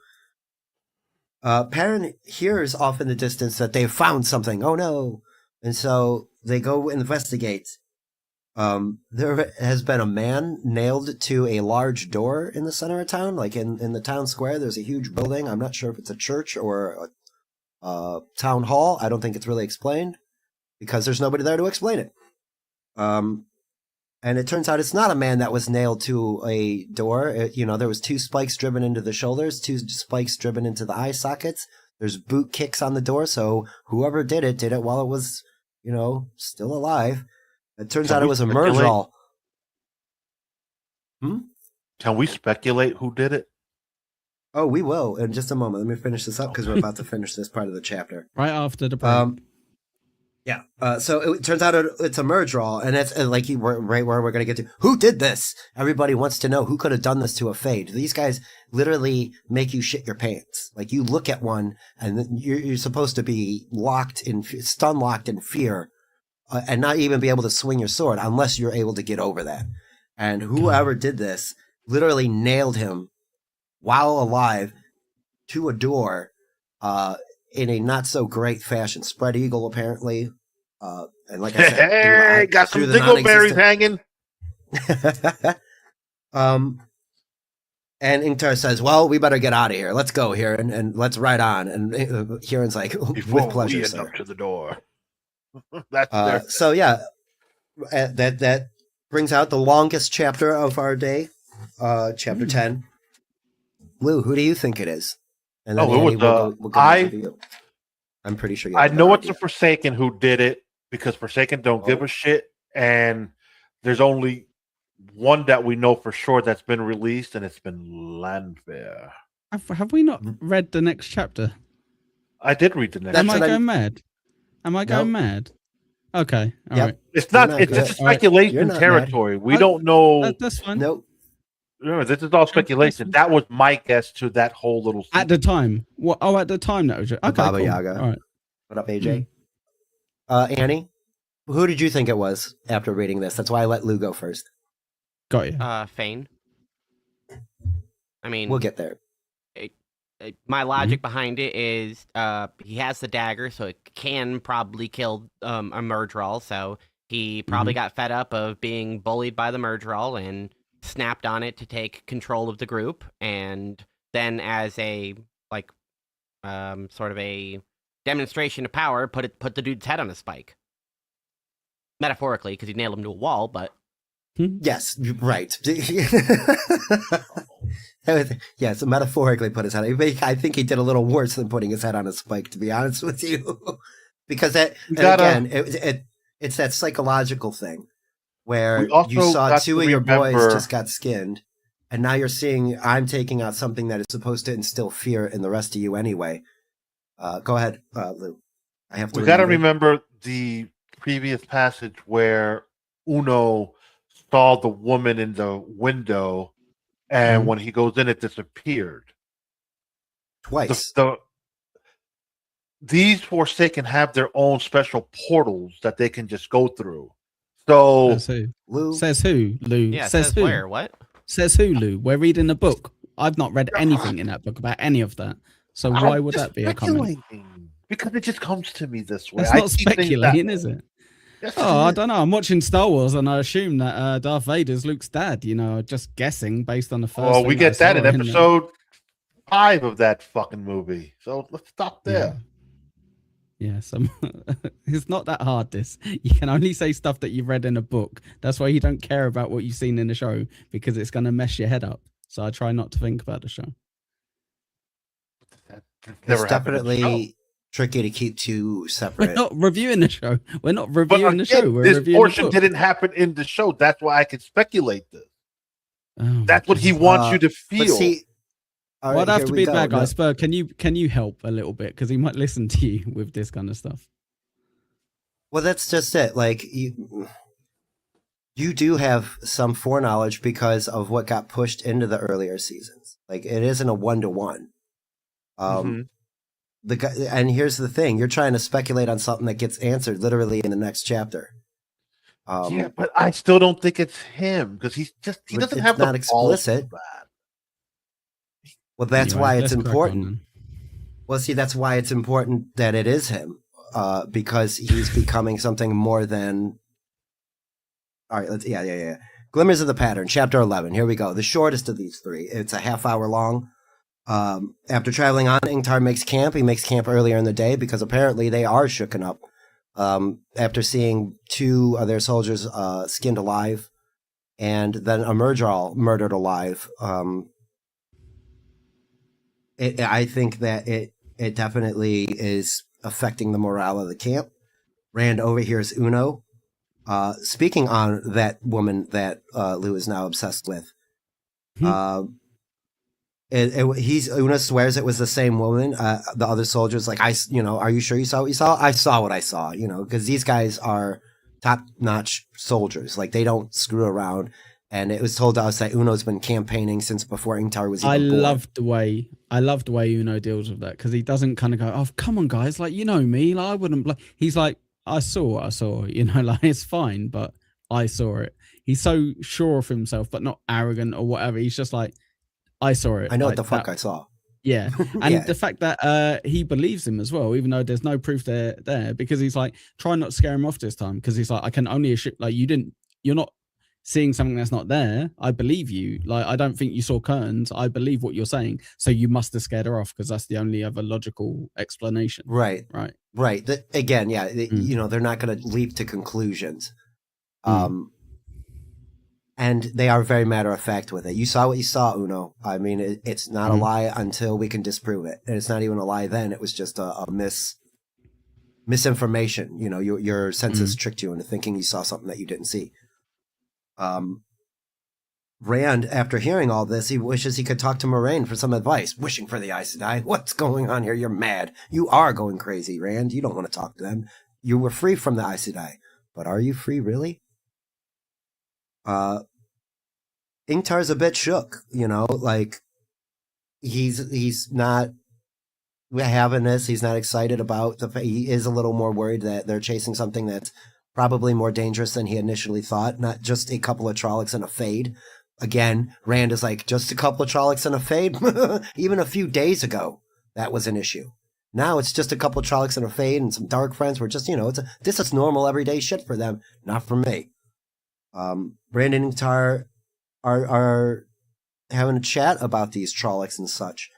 Unfortunately, Trollocs butcher their food alive. Some people came back from the Blight, and Ingtar says they probably shouldn't have come back from the Blight half alive and maimed and seen what they saw. Basically explaining that these guys come back with PTSD from what they're dealing with. And what killed the Fade? They don't know yet. I know what killed the Fade. You all know what killed the Fade. So they do some speculations. Moraine had a bundle delivered. So Rand is now receiving this canvas bundle, and Ingtar gives him the information that if anything were to happen to Ingtar, Rand, you are now second in command. Rand fucking Spergs. Why? Why would I be second in command? Uno is supposed to be second in command. It makes no sense to me. I don't get this. Ingtar, again, I ask no questions, Rand al'Thor. I just take my orders and I follow them. If Moraine says you're second in command, you're second in command. Trust me, you look like you'll do a good job. Rand asks him, who knows about this? Everybody. These grown men, though. These grown men are so nice to Rand. He really doesn't deserve it, because they're all in like proper positions of like authority or, responsibility, like Lan, like Ingtar, what have you. All very like important people doing that, and they've always got a bit of time for him to kind of be like, no, you're doing actually really well, so don't, like, I think you'll be fine. Like, yeah, I wouldn't have chose you specifically, but you've got a level head, you'll be good. They should just be like, shut the fuck up. Do what you're told. Jesus Christ. It is a little abrasive that they don't just slap him in the face. When the time's to come, you're going to be the leader whether you want to or not. Mm-hmm. And not every soldier in ranks are, in full support of Rand. Massima, sure as shit ain't. He was throwing food at him, basically, and has been eyeballing him since day one. There's a lot of Shi'Narans that don't like him because of the way he looks. And there's a second contingent of him being a proper lord and pretending to not be. I don't think that. You guys already know that he isn't, but that's how it's being perceived, I guarantee you, by everybody. This guy says he's not a lord. Look at that fucking coat. Lying ass motherfucker. He's got money. Bitch. Anywho. Again, so Ingtar, no questions, and Rand is like, dude, I'm not good for this. And he's like, no, Rand al'Thor, when your responsibility comes, you will do it. You will. Like, you will. And then Rand, definitely is like, "Oh, here's Moraine tugging that fucking leash again. Here we go. I'm never going to be. You would think he would be able to relent to this quicker, but he doesn't. It was actually pretty surprising, Sperg, seeing as we've kind of seen him a few times kind of go, not like he's pulled his sword out, when others have. He like even tried to be, no, I should help you with this fade, even though I know I'm not good enough to fight it. And we're kind of like, okay, a bit of growth. Yeah, he's like learned from being around real men, essentially, Lan and all these soldiers. And then at this point, he's like, I don't want to. I really don't want to. And it's like, all right, Rand, okay, never mind. Fuck me. Jesus Christ. Yes, it's one step forward, 2 steps back with this fucker. Yeah, exactly. It is just like the progress is going nowhere. Again, he's trying to shirk responsibility, even though he probably could handle it if he put his mind to it. He's just lacking some self-confidence. I'm sorry, I'm putting this one up. But his spoilers didn't sway nothing. Lou, you're an absolute idiot if you're asking for spoilers as well. I genuinely, I'm gonna lose my head if you ruin any of this for Annie. Honestly, I'm gonna kick you off this show. Even though it's not my show. Because I've done it to Annie twice, not even with this book, just other stuff, and at least twice that I can think of where I just ruined a spoiler or did something not thinking and just getting ahead in a story that we should have been experiencing together. You know what I mean? Like I am so. We could talk about golden marks and stuff. Apparently, Chris looked it up. One Tarvalin gold mark is worth 10 silver, or 1 gold is worth 10 silver. That's fine. And showing you the names of how to spell, fine. But I'm trying to avoid saying who this is or who's that or who they're related to, or I don't want to say any of that stuff. As well how much me and Sperg beat ourselves up when we kind of say something like about the Ice Die thing, where Annie went, I know they don't tend to lie. I didn't know they couldn't. And I was like, no, and that's fine because you do learn that very soon. Yeah, it's like very early kind of like lore that you learn, but it's still kind of like, oh, but she could have had that moment where she goes, oh, okay, they literally can't. Okay, cool. Whereas we took it from her. So then that's what I mean. I'm finding out what happens 5 books later is going to let you go, oh, but what happens when he dies later? Oh shit! Oh, I forgot. It's like, shut up. Yeah, I mean. So I definitely do try to bite my tongue because I don't want to ruin things for people. I know, but then there's people like Lou who just tell me, man, I'll get there. Just let me know how it ends. Come on, is there a good fight? What's the battle like? Oh, I already know how it ends. Oh my Jesus! Oh my God! Get him. Cupcake, come back. I'm going to end you. I'm going to shake my fist. So this parcel, this package, this wrapped in canvas bundle that was delivered to Rand. Rand wants to see what it is, and he goes off into a little cut by himself. He's in this little clearing. What the fuck is Moraine sending me now? He opens it up, and it turns out it's the dragon banner. We know what it is. We saw it at the end of the Eye of the World. It's the banner of Lews Therin Telamon, Lews Therin Kinslayer, the last dragon. Did we get measurements on it? Is it like 2x6, 2x8? Is it a smaller is it one of the tall band? Yes, it's a Bannerman banner. It's a wartime. I can raise this. Sperg, do we know all of the different types of flags that we have in this world? Oh my God! I'm just busting. I'm just wondering you. Yeah, you're gonna get it from for the logistics though. And here's the thing: we're both autistic enough that I am just gonna answer you because it's gonna be a completely serious question to me every time. Even if you were joking just now, I wouldn't have. I would have just. No, it is serious. I know that's what I mean. Even if you were joking and trying to bust my chops, I'd have been like, yeah, I think it's about 3 feet by 6. Well, and it's made of a very specific fabric. It's described to us that like the dragon even looks almost animated as it waves in the wind. So there is a bit of a magic-ish thing to this banner that doesn't quite get explained, but it is what it is.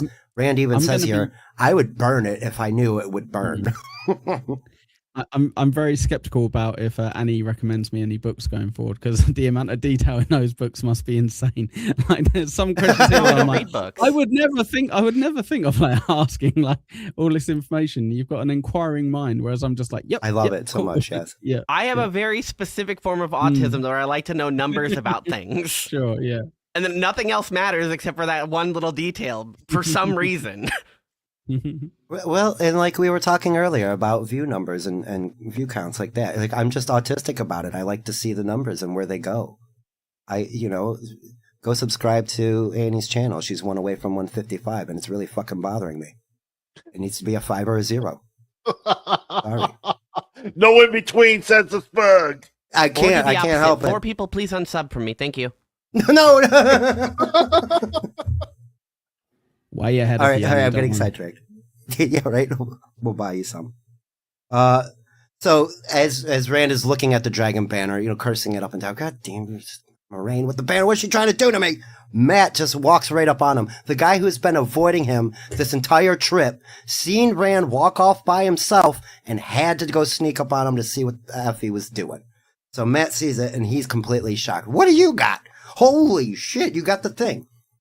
Were you going to say something, man? I'm sorry. I saw you move forward. I was just going to say the only books other than this that I have any interest in are Halo books, and those are very annoyingly straightforward. It does bother me because they don't explain some things, and then other things they'll be like, and here is the weight and dimensions and the weight of this assault rifle, and this is how many bullets go into it. And it's like, I don't need this detail. I don't like this show. You don't like the fact that it has a 30 round barrel clip instead of a 50 round banana No, I don't clip like that it kind went of from thing? a 60 to a 32 in following games, because apparently he only had the heavy... Again, Annie will not like it. This ain't no little pennant, Annie. That's kind of, I thought that little part was funny. It's like, yes, it's a huge banner to be seen. Yeah, that's what I it's thought. That's why I that said banner. because it seems like that it's banner. very large. It seems like it's like he's like carrying a pillow worth of fabric. Yes. So yes, if he you're went correct. to go high to then how far did he get away from camp? Yes, No, Because no, if no, it's no, that big of a banner, I'm sure obvious- it's going to be seen. Well, he It's- doesn't unfurl it. He just kind of opens it and it's sees neatly it. wrapped. Yeah, it's neatly wrapped. Yeah. The funny thing is, Specifically- Matt reminds ahead, me you of first. Tommy Jordan, like apart from Matt's likable. But he reminds me of Tommy Jordan in terms of like the ADHD. I think he would have got bored if Rand just went a bit further. He would have went, right, this is rubbish. I'm going to see if there's that badger still. Matt would have gave up after about another minute and a half of walking. And like, all right, this is too far. I don't care anymore. So yes, gonna Matt is shocked. He's just to let you know, just in case I spaz out again.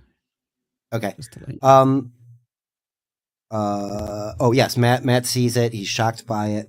Rand Sperg's out on him. Yeah, you see it? This is what I've been running. This is the fucking banner. It's right here. And he literally is shoving it in Matt's face and pins him up to a tree. And Matt, you just see, you can imagine Matt like, all right. And Matt is stupid. Because he just is, but Rand's like, I'm not going to be a false dragon for these Aes Sedai, this, that, and the third thing. You're right. You're going to be the real one, you dumbass. I like even That's- Matt and Perrin kind of like a bit work it out. They don't say as much, but they're kind of like, that's weird. Like that they would just let you go like as a fake one and what have you. It's like, okay, we're going to take what you're saying. But I think both of them were kind of being like, I don't really think you had a fake one, mate. Otherwise, they probably wouldn't let you go. But all right. And that's it. Perrin is the one that kind of reasons that out for the most part. Not only that, why would they let him go if you're a false dragon? Why didn't they gentle you? That doesn't But sound... that Rand can channel. It's like, wait a minute. If they think you're going to be a false dragon, which you're Yeah, not, so he just comes out and asks. He's like, so, Rand, can you channel? And he's like, fuck. I don't want to. Yeah, I didn't but I didn't mean to. God damn, man. I just wanted to be with, shit. Oh, To be fair, this is kind of like being, like kind of going, by the way, guys, I'm like the Antichrist, and then believing you. Or maybe to a lesser degree, be like, yeah, I'm actually... Can we get a clip of that? I'm actually Hitler's grandson. Clip that as well. Oh, that too.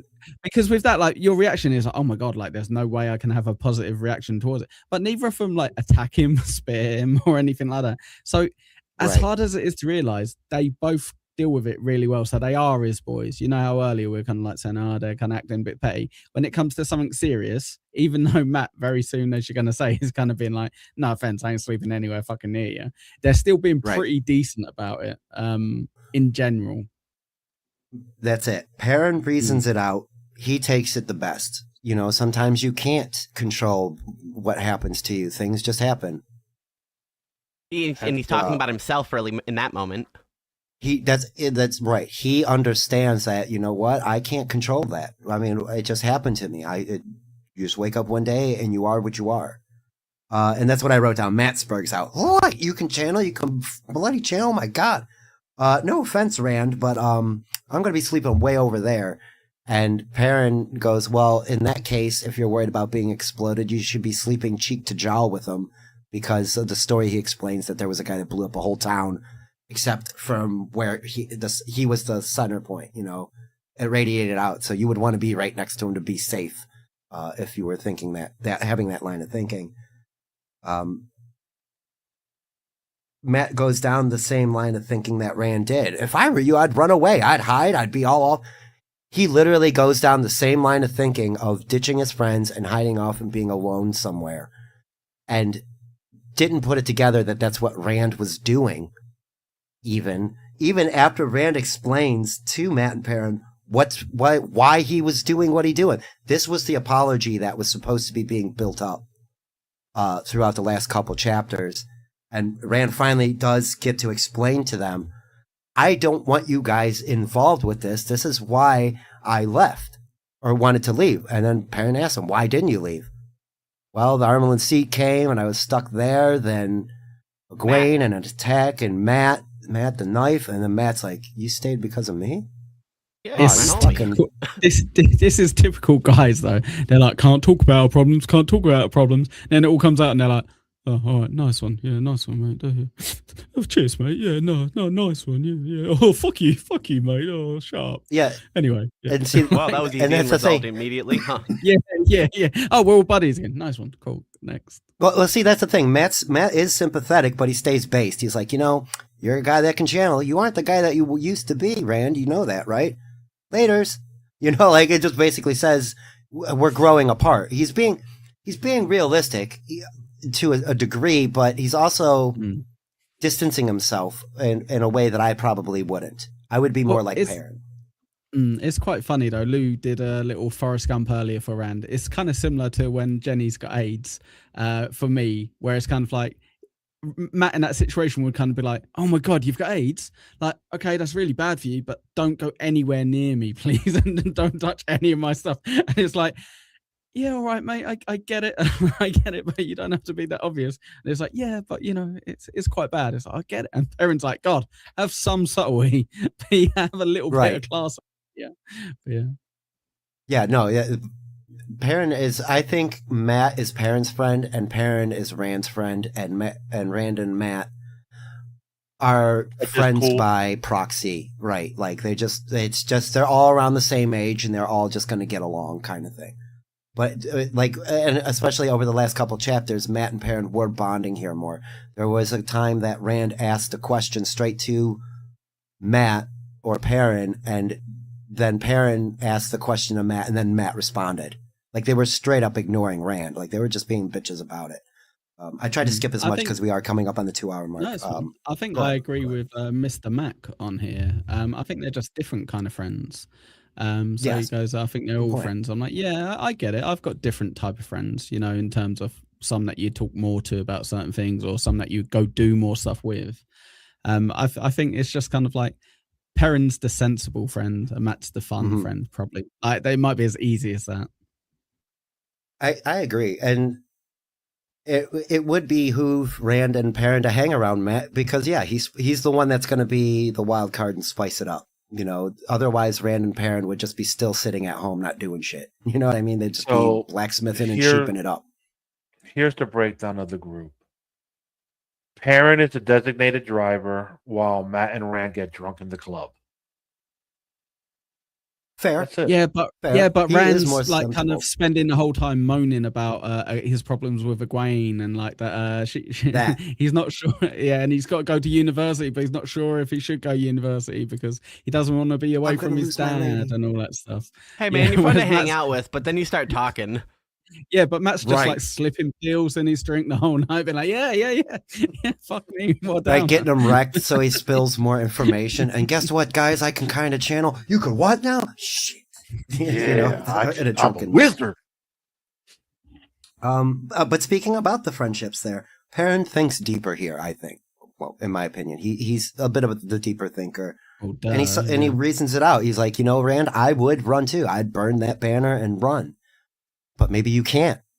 And that is kind of the fact of the matter here. Just maybe you can't run away from it. And Lan has told him a number of times now, it's your responsibility and you got to face it on your feet. Be a man about it. And is trying to get him to do that, but Rand is, nope, he's not having it. So they were bedding down for the night. Matt on one far side of the camp where they're at, and Rand on the opposite side now with Loyal and Huron. Loyal remarks on an old stone that they're sitting next to. I was like, well, Rand, did you see this stone over here? It's got some ancient carvings in it.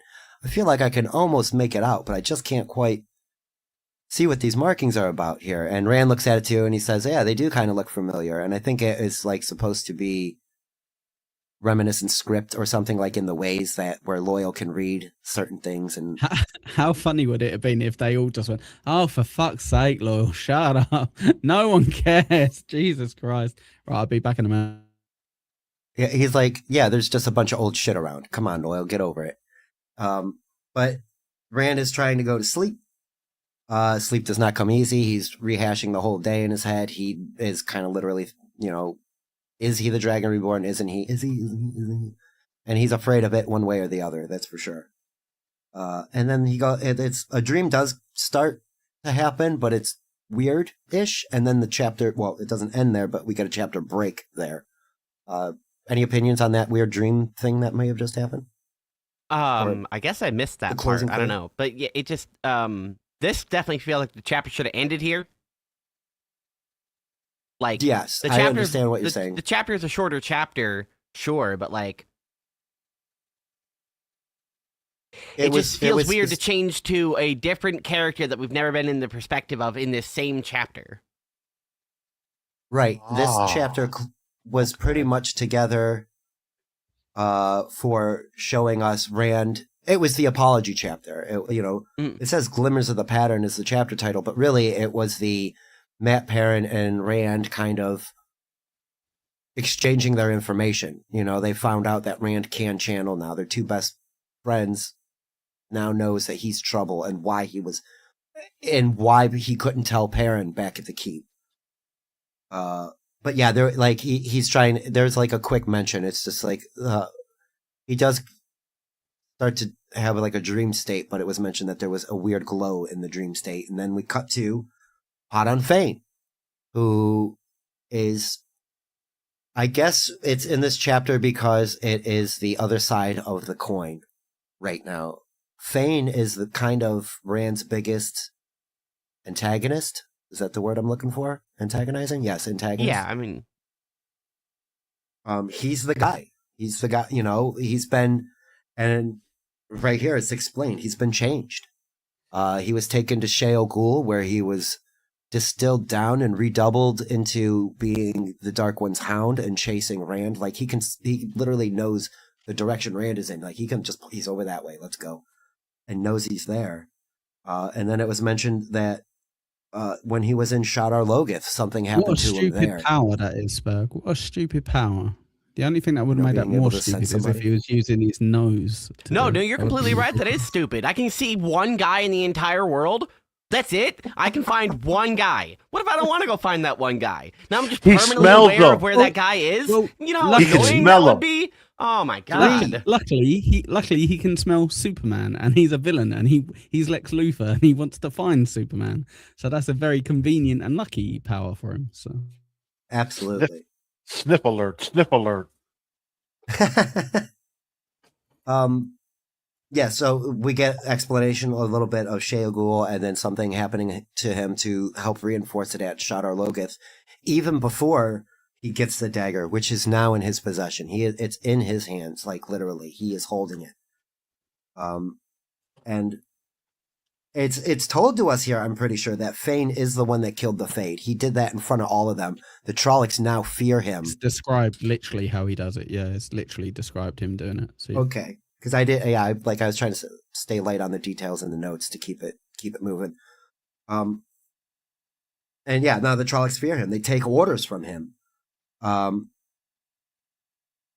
He is relenting that he let the Trollocs take too many villagers while he was nailing the Fade to the door. So he orders the Trollocs to go eat them and then kill the rest after you had your fill. Just go murder those people. Which then, in turn, scares the shit out of the Dark Friends who are huddled over off to the side afraid of him. Because they have seen what that knife we're does. evil, but this guy's crazy. That's what I'm saying. Like this little bit here is to establish that he has now put himself above a Fade. I love the bit where. Sorry, I was just going to say I love the bit where that lady's like, "Yeah, but they're like poor. That's fine. I don't mind about the other." Yes, that's people." where we're going. Like, he doesn't give a fuck. He literally They has all an of them evil start- mustache. Yes, I wish he did. If they would have described him with a curly mustache that he's stroking, I would have not. I thought they said Would've he had been great. long whiskers. Or is that Is that true? Tom? That might have been Tom. That was Yeah, Tom he has, for sure. But it's, maybe they both. It is specific to Tom He had a Merrill's. mustache. Tom Maryland's mustache did get brought up as long. Yeah, his is much more prominent. Yeah. I think I'm conflating the two. Well, they did get introduced at the same time. Very easy. But yes, like Pineapple just mentioned, they begged to serve him, and one of them turns out she was like a merchant's. Like she was a merchant herself or something like that. She had status. These motherfuckers ain't got shit on me. I got money. I can get influence. And then they all start doing it. No, me. Because they don't want to be fed to the Trollocs. They don't want to be the next meal. Now that all the villagers are dead, they better be valuable, right? And I'm a that's what he motherfucking was, influencer. Right. Well, that's what he was saying. You guys want to be valuable to me. You better start pulling your weight if you don't want to become dinner. It's told to us that he has the Horn of Valir. It's in the box, but he hasn't reasoned out how to open it. One of the Trollocs have been carrying it for him. He mentions Rand's disappearing trick. He can constantly sense where Rand is, except in the night when he's sleeping sometimes. Randomly, it's not specifically the night. Okay, it is random then. It doesn't specify yet. My working theory with this is Okay. just when he goes to his meditative void thing. Good, excellent connection. Maybe. I didn't even. Maybe. That's a good. Because it Because doesn't say. I added that. It seems like it's sporadic and random from his perspective. So if he's not watching Rand to be like, "Hey, I got to calm down and focus," then that's just my assumption. Seeking the flame in the void might give him some mental protection, that kind of thing. Yeah, I understand what you're saying. And you're a good catch on that, because it is random. It wasn't always just at night when he can't sense him. And Fane is taunting him. It doesn't specify it's not at night, by the way. Like Right, Annie's that's what I'm right, saying, it doesn't like- specify, but it doesn't specify. Yeah, it's not I at night. So well, and don't make that assumption. and there's other times when he's not, when he is just unsensible, like currently. Fane continues to taunt him, from his own mind, but it's not over. It's not going to be over. We've done this a zillion times. We're going to continue to do it. I'm coming for you. Except, it's the other way around now. It's not that Fane is chasing him. He has Rand chasing Fane now. Instead of him running from town to town, we now got Rand moving from abandoned town to abandoned town, seeing the aftermath of his destruction. And that closes out chapter 11. Yes, very short chapter, about 25, 30 minutes long. And only that 2 perspective shifts. We got a little bit of Fane, and we got a whole lot of Rand and his boys making up and being less bitches about it, even though Matt still's kind of upset. Or not upset, he's still he's more afraid of what Rand is becoming, I think. So any closing thoughts before we get out of here? We're right at the 2-hour mark. Proud of myself. I did skip some things that probably should have been skipped. Because I'm always afraid to miss certain details. Overall, other than the Fane bit, I feel like a lot of this was just filler to get us to the next area where something's going to happen. I really like getting to learn more about the Shienaran soldiers. I think Uno, Huron, and forget the Nasima? Ishtar. Oh, Ingtar. No, that's Ingtar. That's wrong. Ingtar. Gotcha. Yeah. Yeah, Ingtar. Yeah, so I really like those characters. I like Ingtar a lot. again, something that I like about the writing, Rand is not paying attention to the other soldiers that are there, so they functionally don't exist. There are a bunch of other soldiers that are traveling with them, but they're not important, so they just don't get any screen time or conscious thoughts. So you, That's the reader, Lord can be Rand like, for you, though, Annie. but that's Lord what I like. Rand. He only Yeah, cares that's about what I the like. I high-level really people. like that he doesn't pay attention to shit. And for a reason too, because why would he? He doesn't have any training to be aware of 30, 50 other guys with him. Ingtar is probably he really works here. I like the way he speaks, like the way his character comes off. No Randall Thor. Like he always uses Rand's full name, and he really speaks like he's barking orders all the time. Oh, sorry. Go ahead. I'm sorry. I really liked his little speech about their military. It's like, yeah, we all know down to literally the last guy, the chain of command. Maybe the last guy isn't the lowest on the rung, but if I die, he dies. Up until the last guy,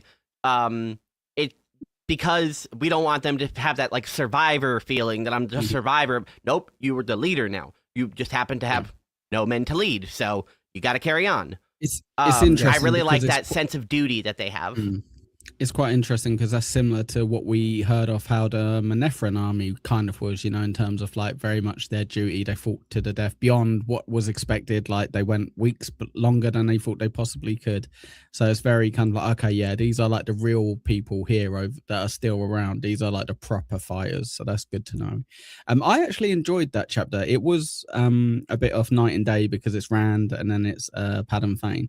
But I think it establishes him as serious bad guy.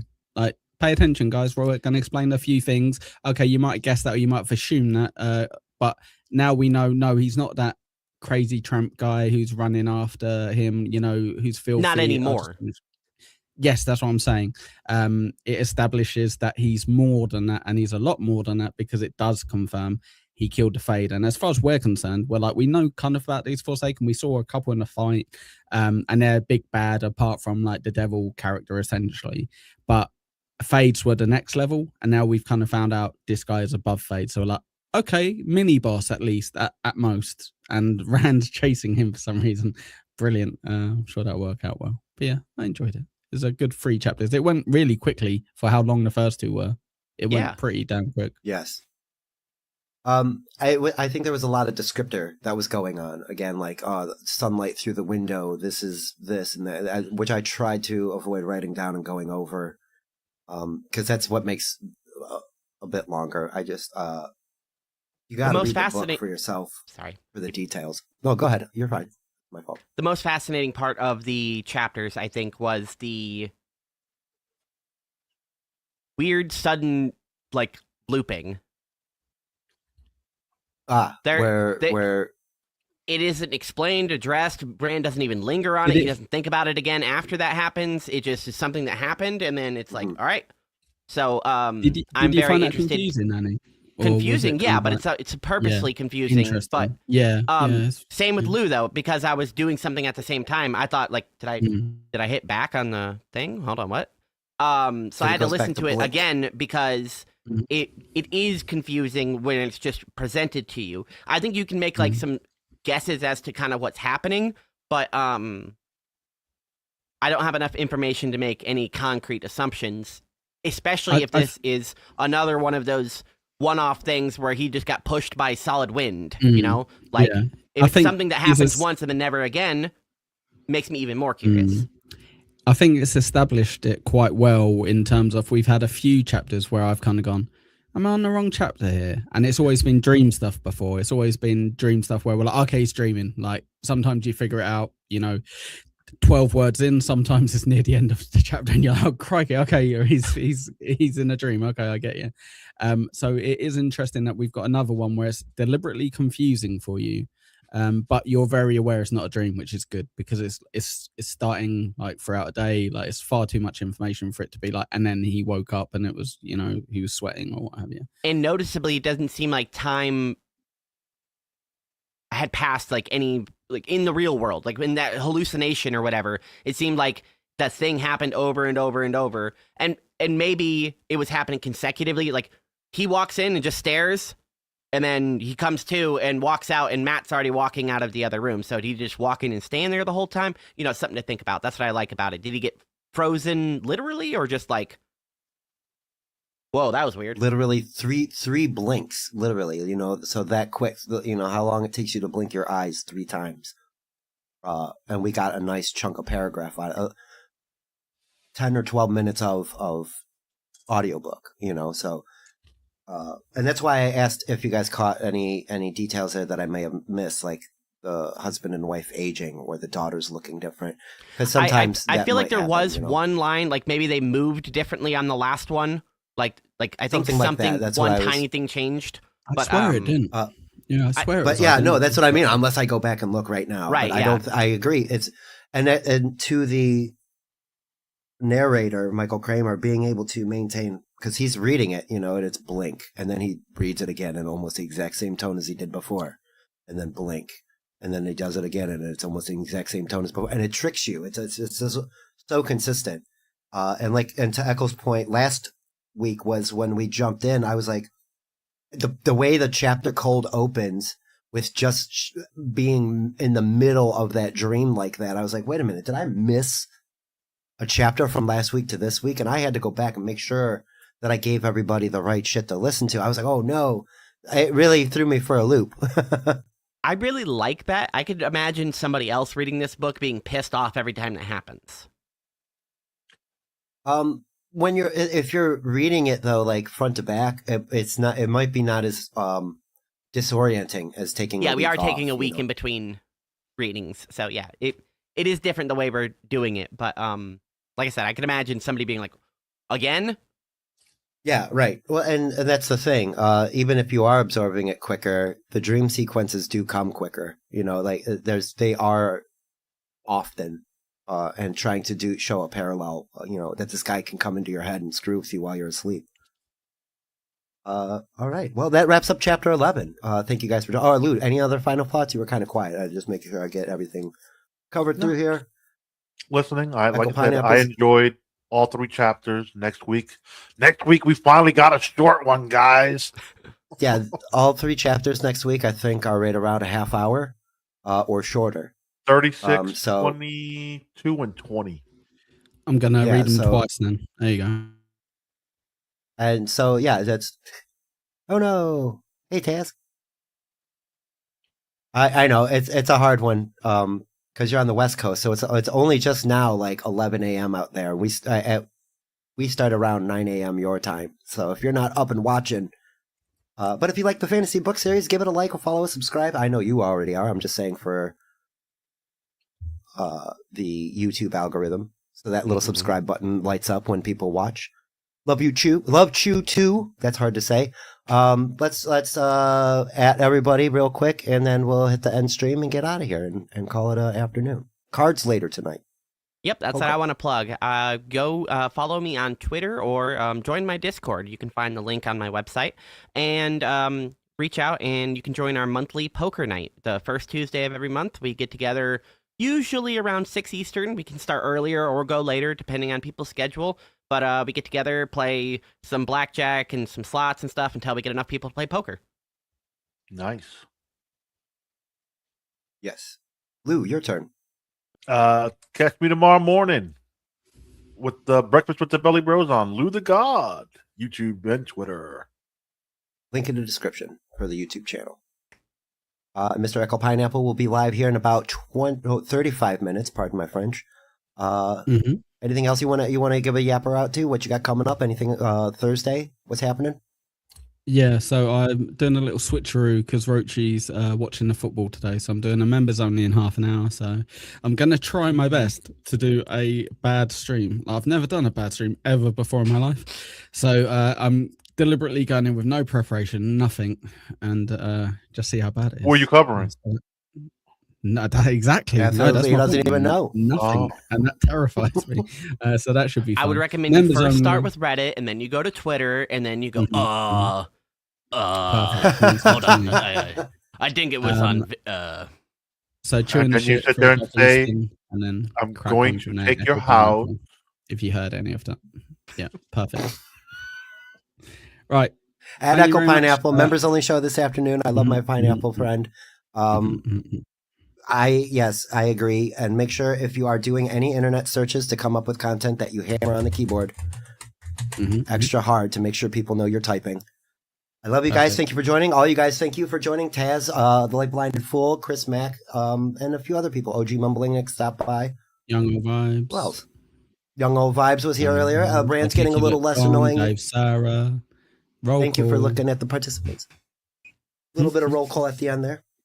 All right. Well, we'll call it a night. And firm Definitely. handshakes to all the gents. Big hugs to the ladies. And we'll see you next time, correct? I hope so. Snacks for Lou. See you later, guys. Bye. Bye. Laters, bye. We wear the footsteps of our fathers, the trail blazed by our mothers. They bought the land with their blood, love, long ago, long ago. Aiel, Ogiers, and audiobooks. Oh my. Oh, sing of me at the red. Oh, we for the blood of Emma. Oh, cry for me at the red. Long ago,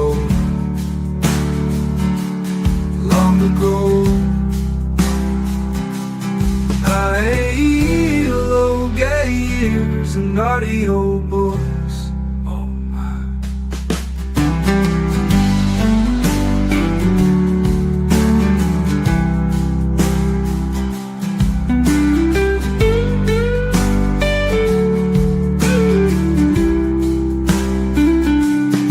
Oh, sing of my Matherin. Oh, weep for the blood of Emma.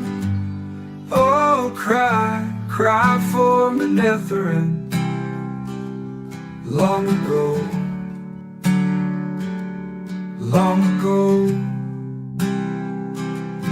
Aiel, Ogiers, and audio.